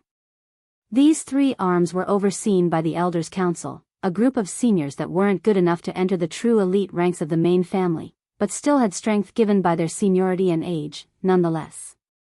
This was important to understand at this point because it also described the weight of this command token. The so-called command token was known by many things, but it was essentially a breadth of authority given to those of a certain rank. As a division head, a high-level position of the Three Arms, therein was, of course, given this authority. With how the Luxniks were designed, it was no surprise that they promoted competition. At the lower levels, this competition manifested in the head-butting of the Three Arms. Sometimes this internal struggle would travel up to the Elder Council who had once been part of the Three Arms themselves, but this was much rarer. Visit. For the best no_vel_read_ing experience. Simply put, battles between the arms was not rare in the slightest. The command token was used when these situations grew to a level that large portions of the arm would become involved. The call of a division head was enough to spring several talents of the healing arm into action. The trouble was that middling talents like Alphen wouldn't be the only ones alerted. In a corner of the Luxniks family estate, a young man stood in the middle of an empty training field. Beads of sweat poured down his body, yet his eyes were unblinking and his sword was steady. He was about to take a step forward when he frowned. He trained topless, but he still had his spatial ring and some ornaments on him. As a force of habit, he never took them off. But he was still baffled when he saw the pendant swinging from his hip glowing. What are these fools doing? It's only a month out from the selection and they've sparked a faction war? Visit. For a better user experience, this young man was none other than the third youth to have a bloodline density of above 0.50, Elodie Luxniks. Like Siller of the Speed branch and Eloquent of the Wisdom branch, Elodie was the preeminent genius of the Healing branch and had completed the first awakening of his Healing branch, Instant Recovery. Elodie wasn't in the mood to deal with such things. So much of his time in the last several weeks had been spent on entertaining Orinik and Ganner, the two galaxy-ranked disciples of the Void Palace. He hardly had time for himself. And yet, now that he finally found such time, some idiot had used the command token. Elodie was of the mind to completely ignore it. He did have a responsibility as the head of the Healing branch to show up for these matters when their small internal battles rose to this level, but it wasn't strictly necessary either way. It wasn't like any of them could reprimand him. He shook his head. Forget it, I won't go. What a waste of my time. Even as he thought this, Elodie hesitated once more. If a command token had been used, it was possible that one of the other heads was involved. If Siller and Eloquent were participating, it might be worth his while to spar with them. It had been quite a long time since he did so. I'll wait. It'll be obvious soon if they participated or not. The latest _AP_SODIs are on the website. Elodie went back to swinging his sword. Elodie wasn't the only one who noticed the sudden commotion. The flare-up of a command token was something designed to be seen by as many as possible, and many stragglers of the other two arms were alerted to the change as well.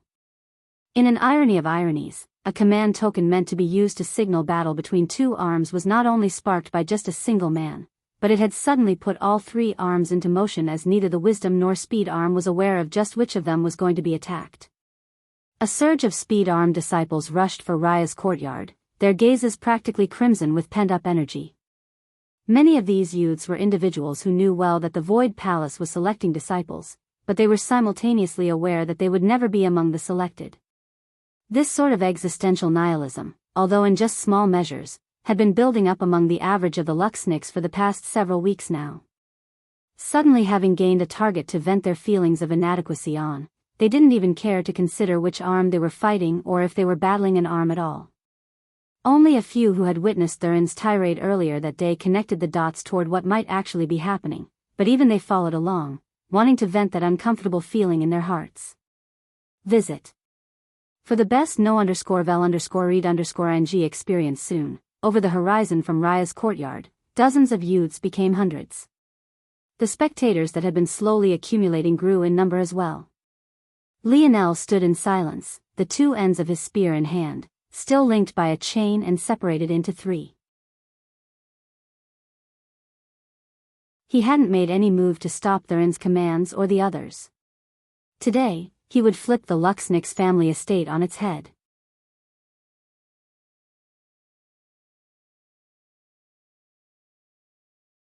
Chapter 1126. The surge of youths with crimson eyes flooded the battlefield. But the targets they were looking for didn't seem to be anywhere to be found. All they saw were the littered and bloody bodies of their fellow healing arm members and a single silver-armored man standing before a courtyard surrounded by 4 silver pillars. Many of them were confused, but even more of them seemed to realize that their enemy was precisely this silver-armored man. Kill him. Thurin's enraged roar shook those who were confused out of this state. However, when they heard Thurin call for murder, they were shocked. Though it wasn't like no one had ever died in a faction war, it was still rare. On top of that, it was quite frowned upon. These were the types of things the Elders' Council would step in to stop. That said, while there were many who stood frozen, there were even more that didn't need to be told twice. Their egos had been poked and prodded at for too long, and it was already clear to them that a division head of their arm had actually been crippled. This sort of humiliation wasn't something they were willing to let go, even if they weren't already in such a strung-up state. They charged forward like a tide, the ground rumbling as large swaths of snow force rippled throughout at the air. Lionel's chest rose, a sizzling heat at his right hip threatening to tear a hole through his own body. But, for some reason, it felt good. It felt almost too good. It fed off of Lionel's angst, his fury, his indifference. It swallowed up all that was him and churned out a result that fed into the very fabric of his king's might. Visit. For the best no_vel_read_ng experience these hundreds of youths. It just wasn't enough. Bang! Lionel's foot rose and fell. In that moment, a tidal wave of earth shot out from the ground. First, there was a sprinting set of spiderweb-like cracks, folding and bending the earth to Lionel's will. And then, in the next moment, they shot upward, crashing into the first line of charging healing arm warriors and throwing whatever semblance of unity and formation they had into absolute chaos. Lionel's figure vanished. When he reappeared once more, the falling debris of earth sprinkled about him like the ashes of war. Without the immediate support of the man or woman next to them, the healing arm could only face the carnage they wrought. Lionel's blades flashed, his body flickering and disappearing at will, only to appear and vanish once more. Arcs of blood and crimson followed his path, limbs and horrid screams leaving landmarks of his presence. Lionel used the techniques of the Luxnix seamlessly one after another. It felt as though there were dozens of him and his every action incapacitated another. Blood flowed in rivers and bones formed the earth. As the curtain of dirt finally descended and the vision of those around cleared to what was happening, half of the healing arm warriors had already been cut down, their lives' blood fueling the soil beneath their immobile bodies. Visit. For the best no_vel_read_ng experience, a look of absolute horror was painted on the faces of those who headed the initial charge, at least those of them that had survived, anyway. From the rooftop, Noah watched on, sighing every so often. He could tell at a glance that Lionel wasn't overpowering them with raw strength. If he tried to fight these many talents head-on, he would have been cut down long ago. It was just that. Lionel was just so much smarter with how he used his strength. Noah knew the techniques Lionel was using as well, he too had received those gifts. Was a technique that applied one's internal sight to trick the senses of others. It was ironically useless against those who purely relied on their 5 senses in battle, but which expert wouldn't subconsciously use their internal sight to boost their senses? This overlay of what the body was recognizing and what one's soul force was seeing led to a cognitive dissonance that easily formed illusions of starlight in battle. The more powerful and deft one's control of their internal sight was, the more deadly the technique. However, to use it with such skill, and especially against so many enemies, Lionel had to be capable of calculating the perspective of each and every person on the battlefield at the same time. Only then would he be able to execute in the most optimal manner. Simply put, he was like a machine. Noah had yet to see a swing of Lionel's blade not draw blood. Lionel's gaze flickered with coldness, his every breath becoming so heated that steam billowed from his mouth. His skin reddened and his armor began to glow with a rosy silvery hue. Visit. For a better user experience, the temperature in his surrounding sky rocketed, yet Lionel only felt more and more comfortable. Lionel's blade blocked a sword from one direction, his free hand hacking down and severing the forearm that carried it. His movements became faster and more fluid, his want for destruction and violence billowing off of him in waves. The heat became so searing that the warriors of the healing arm couldn't get close to him without using force skins. However, their wants and needs didn't cross Lionel's mind in the slightest. In that moment, a furious howl left his lips. It brought with it such momentum that violent concentric circles of pulsing air billowed from Lionel's mouth. Bang! Lionel's aura erupted, force shattering the ground beneath his feet. The momentum of a Tier 2 expert rose from him, shattering the barrier that had held him back and multiplying his strength several times over.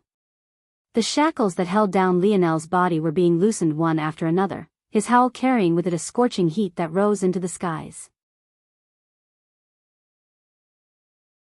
Visit. For a better user experience, the atmosphere seemed to be affected, rolling clouds of gray responding and slowly beginning to gather. At that moment, several division heads of the healing arm finally reached the battlefield. When they saw the state of things, their eyes widened, a furious light sparking within their gaze.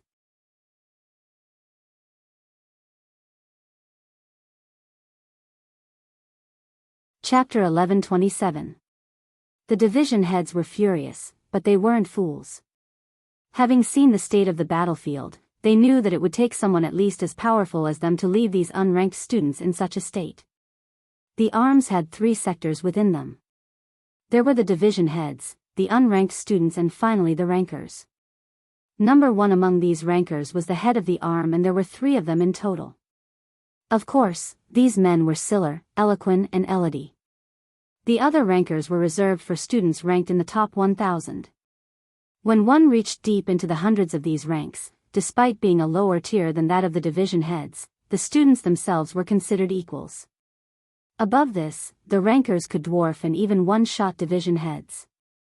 Rankers were the pool from which future feather sword warriors were chosen, and it was impossible to enter the Patriarch's faction or the Star Order if you had not been a ranker in the past. This was all to say that despite feeling the endless vitality coming from Lionel, and being certain that he was exceptionally young despite being unable to see his face, the division heads didn't make the mistake of underestimating him. In the Luxnix family, strength wasn't decided by how old you were. It was decided by your ability. At the helm of the division heads, there were 3. These were men who had been in the outskirts of the rankers in their youth but weren't quite good enough to become feather sword warriors. In addition, because they were so young, they couldn't join the Elders' Council just yet either. Compared to the other division heads, they were several decades younger, and they saw through their present situation with just a glance. They were Rainer, Ingram, and Samson, a trio of division heads that usually acted as a trump card for these faction wars. But, it seemed like this matter wouldn't be able to be handled by them. They had no idea who this silver-armored warrior was, but they could smell the danger. Visit. For the best no_vel_read_ng experience, send the signal again. Samson said with narrowed eyes. But. Another division head tried dissent. No buts. Those rankers, and especially not our arm head, would never come out normally. This battle isn't simple, and I'm getting a bad feeling from those pillars and that little beast on his head. If we don't make sure that they know this matter is serious, they'll never come. All of them had a mightier and higher than thou attitude. They would always wait until the last moment to swoop in and see if it was worth getting in on the action. But, if things continued like this, their healing arm wouldn't even have anyone left.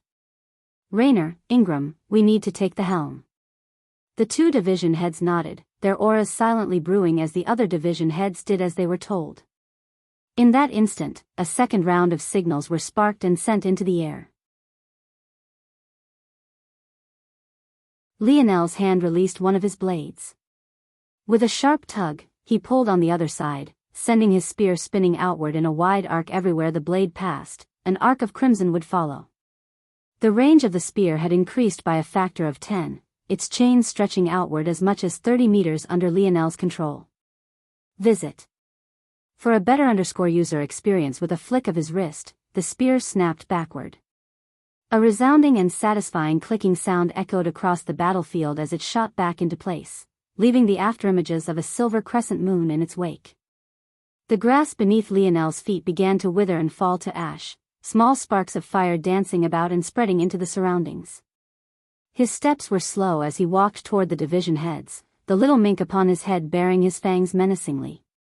A shimmering golden spear pulsed upon Lionel's forehead, an invisible domain spreading out with his body as the center. It sounded like the whirring of a magnetic field coming to life, just the slightest and faintest purple hue coating the surroundings as the clouds above continued to gray. The lush and beautiful atmosphere of the Luxnix family estate was withering away one step at a time. Blood pooled the ground, flames licked away at the foliage, and the skies slowly darkened, a slight drizzle beginning to pitter-patter. The first droplet that fell upon Lionel jumped about wildly, reaching a boiling point in an instant and evaporating into nothingness. At first, there was only the slightest hint of steam, but as the rain began to grow heavier, the billowing plumes of water vapor grew more and more prominent until it seemed like Lionel himself was made of smoke. Casually using sword techniques was fine against the others, but facing these three, he felt the call of a sharper force. The duality spear vibrated wildly like a beast pulling against its chain. The billowing fog shot up around it, allowing its blade to split it in two. The instant the duality domain crossed the three division heads, Lionel vanished. When he reappeared, he was already at Samson's throat, his spear blade threatening to take a head with its swing. Visit. For a better user experience, Samson's pupils constricted, but his reaction was calm. His task wasn't to win, all he had to do was stall. That was all. Just stall. Stall until they could get here. But, what was this piercing pain? Samson's sword had shot forward to intercept Lionel's spear and even successfully parried it. So what was this searing heat he felt in his opposite shoulder? Samson's eyes widened. In that moment, a three-pronged strike shot out from in front of him and carried into the distance, leaving deep trenches in the ground and causing an explosion of earth and taking with it a spiraling arm and a thread of crimson. Little Blackstar bared his shimmering teeth, his little claws still being held up in a swiping position. Samson felt a foot land on his knee in his distraction, a violent pain erupting throughout his body as his leg was shattered. By the time he had collapsed to the ground, Lionel had already flashed and vanished once more. The latest _AP _SODIes are on the website.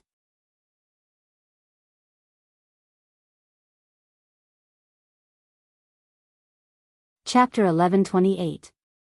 Ingram and Raynor felt their souls leave their bodies. They hadn't even sensed when the little mink attacked, but in that moment they felt as though there wasn't a single thing they could do to fight back against it. Light force should have been the perfect counter to dark elemental force. But, why was it that it felt like the exact opposite right now? The group of division heads fell into absolute chaos. It was clear that Lionel's speed in dealing with these enemies had fallen drastically, but none of his fire had waned. In fact, with every passing moment, it felt as though Lionel was quickly becoming a rising star of his own. The rain became heavier and the steam became denser. Soon, it was difficult to see just 3 meters ahead of you. Without a choice, the division heads could only rely on their internal sight, but it was then that they realized that this was the worst decision they could have possibly made. In that moment, it felt like Lionel was both everywhere and nowhere all at once. Trails of sparkling star force sprinkled about the battlefield, giving it a beauty that didn't match the carnage it was experiencing. Limbs flew about and cries of pain pierced the veil. Ingram and Raynor managed to survive the first exchange. Now that they were keenly aware of the danger of the little mink, they split their attention between Lionel and Little Blackstar, unwilling to end up like their counterpart had. When these two formed a team, the strength they displayed wasn't just additive. However, in all their caution, they didn't realize just how many of their fellow division heads were being cut down by Lionel himself. Damn it! Ingram growled. He pulled out a second sword, a light silver glow wrapping around him. They couldn't allow things to continue like this. The familiar sequence of took form. The latest _AP_SODIes are on _the website. Cover me. Raynor didn't need to be told twice, pulling out a white leather whip from his hip. His gaze sharpened, a silver force wafting out from them. His vision brightened. From being able to see just 3 meters, he could now see through the entirety of the steam without issue. Ingram crossed Lionel's path, blocking him from crippling yet another division head. His twin blades moved with a practiced smoothness, alternating his speed with the expertise of a veteran. He had learned long ago that pushing your speed to the limit all the time didn't make you a better sword master. Oftentimes, lulling your opponent into one set rhythm before instantaneously changing it at the right time was far better. However, Ingram very quickly found out that such tricks were worthless before Lionel. In fact, using a technique that Lionel was familiar with before him was akin to courting death. The flat of Lionel's blade skimmed against the sharp edge of Ingram's sword, parrying it upward. The golden spear upon his forehead flashed as he took an instep, counterintuitively giving up his range advantage as a spearman. However, from this vantage point, Raynor's whip had instantly been rendered useless. Lionel's gaze flashed, his spear vanishing. His fist hit Ingram squarely in the chest before the latter could react, causing an upswell of blood to fly from his throat. Being hit in the chest, Ingram found the swinging motion of his second sword completely off course. He thought that it was a coincidence at first, but the violent breaking of his rib cage and the tenderizing of his muscles made his arms all but useless. As though Lionel's fists weren't heavy enough, Ingram found that the space behind him had stacked several times. Lionel's spatial domain had made the several meter distance to Ingram's back as much as several hundred meters. In the end, Ingram, who should have been flying back at astonishing speed, had practically become a practice dummy, his chest deforming as craters the size of fists formed within it. The latest _AP_SODIes are on the website. Bang! Ingram's body finally shot out, appearing before Raynor in an instant. The stacking of space had immediately been reversed and shortened instead, resulting in the latter being caught completely off guard. Raynor felt all the air in his body shoot out in a torrent, spittle flying from his mouth as his tongue hung outside. In that moment, the robes protecting Ingram's chest burst into flames and fell into a pile of ashes. Within the 4 pillars, the branch family youths, Noah, and especially Raya, were at a loss for words. They could hardly see what was happening within all that billowing fog, but every so often someone frantic and screaming would run out for their lives, rushing away as fast as their legs would allow them. Lionel appeared above Raynor and Ingram. The depth of his gaze was filled with a blinding crimson light, the smallest hint of violet fighting for a small corner along the outer edges. He raised his spear above his head, prepared to swing downward with the same fiery momentum he had been slowly building up.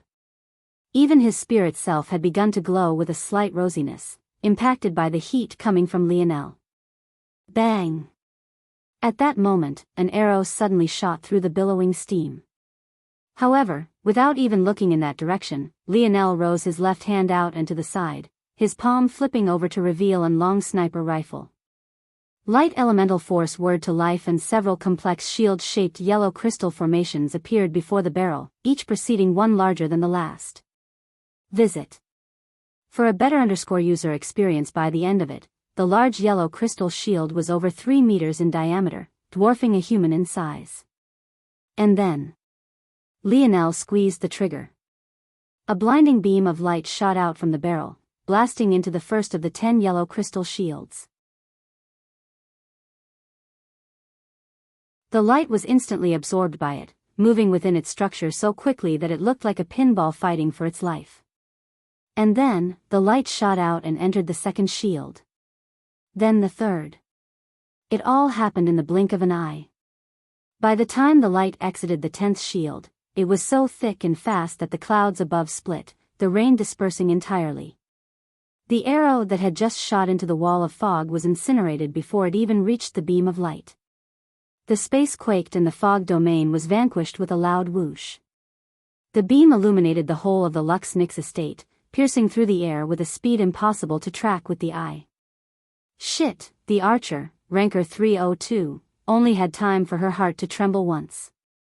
The latest _AP_SODIs are on the website. Her right shoulder was blasted through, a bowl-sized hole taking her arm and a piece of her collarbone along with it. The fog completely dispersed, revealing Lionel standing amidst hundreds of fallen. The ground beneath his feet dyed red and his breathing still billowing outward with piping hot steam.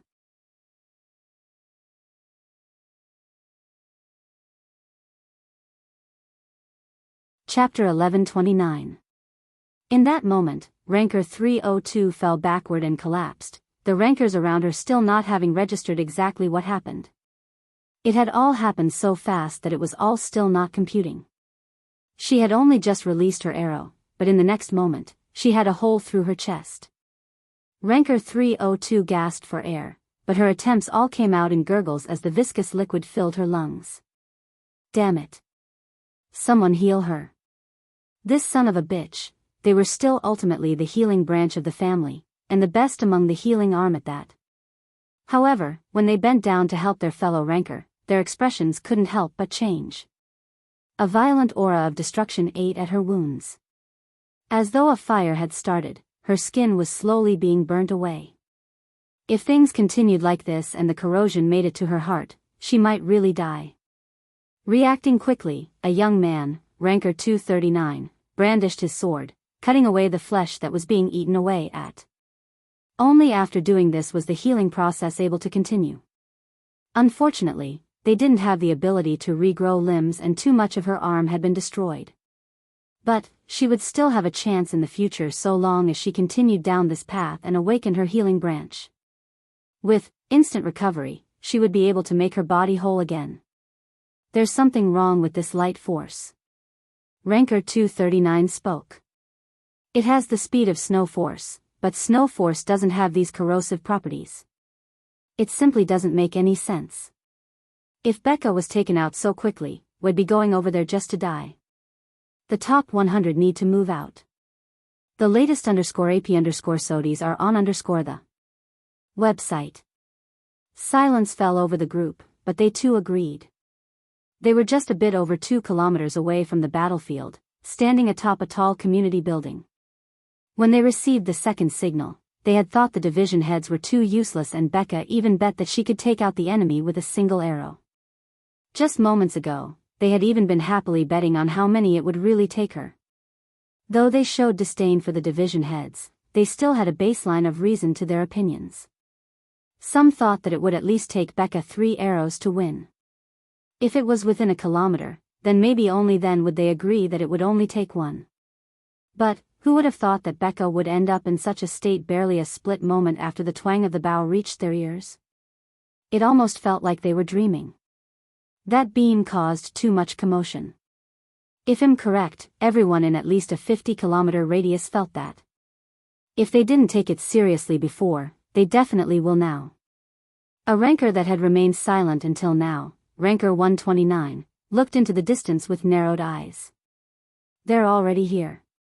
What these few didn't know, was that they were very lucky. In a 6-dimensional world, Lionel didn't have the range or stamina to sustain his internal sight to a 2-kilometer range. He had dealt with Becca using the trajectory of her arrow. If not for this, she wouldn't be the only one on the ground. Visit. For the best no_vel_read_ing experience, the fog violently dispersed as though a speeding bullet train had just run through it, the clouds above splitting beneath the surging momentum of the beam of gold. The ground beneath Lionel's feet had burnt to black. From above it looked like the lush and vibrant lands of the Lux Nix were slowly being corrupted one step at a time. Both Ingram and Raynor collapsed before Lionel, completely unable to move. Just the slightest breath from them imprinted every one of their broken bones into their minds, as though countless needles were being pierced through their bodies all at once. The atmosphere seemed to grow heavier all of a sudden. Though Lionel didn't turn his back to where it was coming from, he could see it all almost as though his own eyes were watching it. Several small groups leisurely walked toward the battlefield. Some were alone, but many more were in groups of 2 or 3. Judging by the smiles on their faces and their casual attitudes, they hadn't been doing anything very serious before coming here. Compared to those Lionel had already fought, their power levels seemed to be far worse off. Lionel had already defeated dozens of quasi-6-dimensional division heads, and yet within these many groups he was currently observing, even the best of them were only tier 6 or 7. Some of the worst off were only tier 3 or 4. And yet, the pressure they gave off versus that of their division heads was practically night and day. Lionel slowly lowered his sniper rifle, allowing the barrel to rest against the ground. Though these individuals had walked into the range of his internal sight and he no longer needed to rely on their attacking first to respond, he knew that this weapon he had created while he was still in the 4th dimension would be useless against these geniuses. The latest _AP_SODIs are on the website. Lionel exhaled another long breath. For seasons. Time seemed to slow for just a moment. The sky was instantly filled with fluttering fall leaves, droplets of golden rain and quivering snowflakes of ash. As the ground continued to blacken beneath the heat Lionel was emitting, there was something decidedly beautiful about it all. 9 radiant cores manifested, glowing with a silvery crimson light. They formed into an orbiting circle, rotating about Lionel's back as though they had a mind of their own. The golden droplets pelted against the ground, dotting the blackness with the heaviness of gold, even as the 4 silver pillars finally began to quake. One after another, bubbles began to form on the surface of the spatial wall encasing Raya's courtyard. Small S carrying the slightest violet tinge popped out, forming numerous crystal balls of all sizes. The space around Lionel had suddenly become a wonderland of gorgeous sights. But the scent of danger in the air was practically palpable. Visit for a better user experience.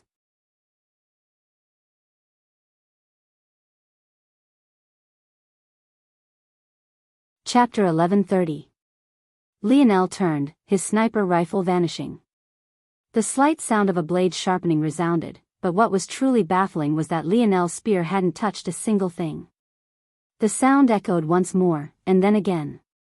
It felt like one was watching a master at work, a blade slowly gliding against a whetstone gently. The blade slowly gained an edge of its own, the slight flicker of the master's wrist bending it to his will. The leisurely expressions of the approaching rankers grew serious when they heard this sound, but it only seemed to continue. Xing Shuring Shine, pick up the blade. Gently apply pressure. Glide it back. Lift it up and repeat again. Xing Shuring Shine. The water slowly dripped from the whetstone and the blade, falling to the ground in delicate droplets. A subtle but fiendish aura began to grow around Lionel's spear. Steam began to rise up from its blade edges. Every time the sound of the blade resounded, the steam only seemed to become denser. How many is that? The latest _AP_SODIs are on the website. A ranker spoke softly, his gaze having already narrowed. His leisurely attitude vanished and his sword appeared in his hand. Despite the fact he was ranker 83, he still primed himself to the extreme. There was only one technique of the Luxnix that could brew this sort of atmosphere. It was known as. It was a technique that used the star force characteristics of snow force to refine and strengthen a blade force. The continuous and abrasive sliding of force against force forced them to shine brighter and sharper. And the result? It was a weapon force several times purer and more powerful than it was initially. 6 refinements. Another ranker answered slowly. In the moment Lionel swung his blade, it was as though there was only him and his spear left in this world. The sound of the rustling leaves vanished, the battlefield turned wonderland lost its splendor, it was even difficult to feel the heat coming off of Lionel any longer. The blade shot out in a blinding light of white, gold and silver. If one looked closely, there was just the slightest hint of crimson as well, belying an aura of pervasive destruction that shook the soul and imprinted itself onto the heart. In that moment, the rankers realized that they were completely in over their heads. Just this single blade seemed to overshadow their decades of hard work, all the efforts of their blood, sweat and tears. It was all meaningless. The group that had been targeted was one of three. Each of their expressions warped to an extreme, their force surging. Without hesitation, all three leapt forward in unison, realizing that if they didn't work together, they would be finished. Their three swords drew a line through the air, meeting at a single point. However, the instant their blades matches just the blade force of Lionel's own, it felt as though they had been swallowed up by an unstoppable force. Visit. For the best no_vel_read_ing experience, their arms broke and their expressions became dyed with pain. Blood vessels in their eyes popped and their teeth cracked beneath the might of their clenched jaws. They put everything they had forward, knowing that if they took even a single step back, they would die here. The difference was too large. Unfortunately, understanding something and executing it was separated by an impossibly vast chasm. Bang! Sparkling shards of natural spear force spiraled into the surroundings. Deep gouges tore through the earth and surrounding foliage and trees. In the distance, the windows of several pristine and unblemished buildings and homes shattered to pieces, piling onto the growing chaos of the Luxnix family estate.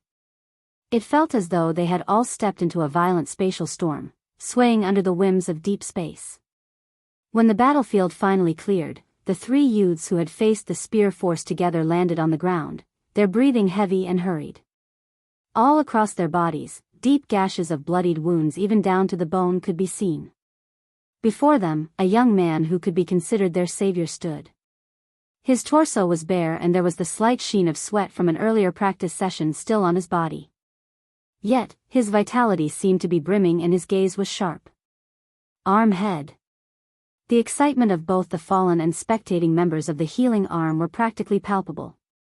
The hidden and observing members of the other arms raised an eyebrow, feeling that this matter was becoming more and more unpredictable. Visit. For the best no_vel_read_ing experience, Elodie looked around at the state of the battlefield, a strong shield of force skin protecting him from the effects of Lionel's Four Seasons realm. His brow furrowed in confusion, a clear lack of understanding painted all over his features. Elodie's long white hair danced within the wind, his gaze finally landing on Lionel. "Who are you? Which arm are you from?" Elodie immediately began to question Lionel. Elodie could still feel his wrist trembling from Lionel's strike, but the issue was that none of the arm heads wielded a spear. Even that man who had the favor of all the Star Order elders also wielded a sword. He didn't know of anyone who wore silver armor and used a polearm. But he could also feel the pure snow force coming from Lionel that made it absolutely certain that he was a member of the Luxnix. Arm. Head. "He is a branch family member," Theron coughed violently. He had been carried away from the battlefield under the help of several individuals, but both of his arms were still glaringly missing. Though, he was far luckier than Becca. Due to the fact he had lost his arm to a blade, reconnecting them wouldn't be impossible for their healing arm. Theron's words, though, were like a bomb being thrown amidst the battlefield.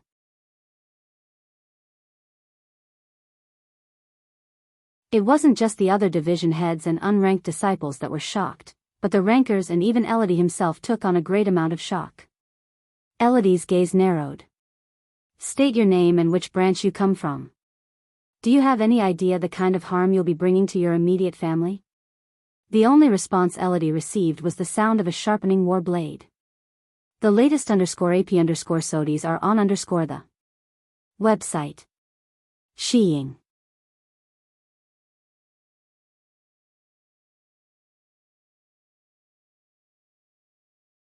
Chapter 1131. Elodie's pupils constricted, his sword reflexively coming across his body to block. Bang! Elodie felt a strong surge of might intent on sending him flying, but his gaze flashed, his feet digging two deep trenches as he slid back. Dirt and soil rose from the ground, slowing Elodie's momentum by several factors. When he finally came to a stop, Elodie couldn't help but look down at his trembling hands, his face etched with a deep frown. The heaviness of Lionel's attacks wasn't something he had expected. Not only was the spear a rare weapon for a Luxnix to choose, even in the case that it was chosen, those that did would focus on the speed and flexibility of it, not to mention its range. Elodie hadn't expected for Lionel's battle style to be like this. But that didn't mean that he was completely unprepared for battle either. Whether it was the Viola family, or the Montex family especially, they were known for their heavy-handedness and their abrasive battle styles. As a great genius of his generation, Elodie had clashed with his fair share of such talents. In fact, his techniques were refined to deal with them. The moment Elodie adjusted his thoughts and breathing, his whole demeanor shifted. This was not a spar, nor was it a healthy exchange of pointers. This person was an enemy and he would treat him as such. Elodie completed his thoughts in just the fraction of a breath. His sword balanced itself with a practiced flick of his wrist and his feet spread apart, creating a strong base for himself. The instant he was steady, his figure exploded forth, and yet the ground suffered not the slightest of damage. Lionel seemed to have acted before Elodie, but the difference in the weight and size of their weapons resulted in their blades meeting perfectly. Elodie could tell immediately that Lionel had done this on purpose, but he wasn't shocked. If Lionel wasn't at least this skilled, things wouldn't have reached this extent to begin with. The latest _AP_SODIES are on _the website. Elodie's body flickered and his sword left streaks of white gold in the air. For every one action Lionel took, he took 3 or 4, the elegance of his swordplay shining forth. His rhythm changed with his breath and his footwork was immaculate. He seemed to always be capable of slipping out of Lionel's heaviest strikes and countering with something decidedly clever and crafty. The clash of blades rang through the battlefield, the images of 2 young men flickering into and out of existence being imprinted onto all their minds. It was clear at a glance that Elodie's blade force was far inferior to Lionel's own. One had already comprehended a natural blade force while the other was still using normal blade force. However, on the other hand, Elodie's 5th-dimensional force was clearly several steps about Lionel's in terms of thickness and purity, given due to the fact Elodie was already a Tier 8 while Lionel was only a Tier 2. Streaks of spear and sword force shot into the surroundings with each clash. There was something decidedly violent and existential about the clash of these 2 young men. Neither used any techniques that surpassed the crude nature of force alone, and yet every time they met the impact was no less resounding. Elodie had long since forgotten about what Lionel's origins were and Lionel never cared about Elodie's to begin with. Their exchanges only became faster and more blinding, neither taking a single step back. Veins popped across Elodie's body, his spirit lifting and his gaze becoming fierce. Visit. For a better user experienced the ground beneath Elodie's feet imploded, a towering pillar of snow force shooting up into the skies around him. His sword descended, the clash against Lionel's spear making the latter feel as though it wasn't a light sword before him, but rather a great sword with the weight of a mountain. It shattered Lionel's guard, shooting for his chest with every intention of piercing through, but Lionel's own gaze was as placid as a lake surface beneath dim moonlight. The piercing strike of Elodie's blade suddenly lost its edge. With a clang, it rebounded off of Lionel's chest plate, deflecting to the side. Lionel took a step forward, taking advantage of Elodie's momentum to send a punch toward his chest. Elodie reacted just as indifferently, his own fist soaring forward like a whistling bullet. The air cracked and whined, the ground beneath their feet trembling. Bang! The 2 separated, sliding back dozens of meters and creating a total of 4 new trenches between them. Visit. For a better user experience, Lionel didn't need to think to understand how Elodie had gone from using his speed to match his strength to matching strength on strength. Was a technique similar to Lionel's own. It used the healing branch properties of snow force to push the body into a state of accelerated cell regeneration. Using that window, the Luxnix could gain bestial strength in exchange for continuous and rapidly healing injuries. As expected of the head of the healing branch.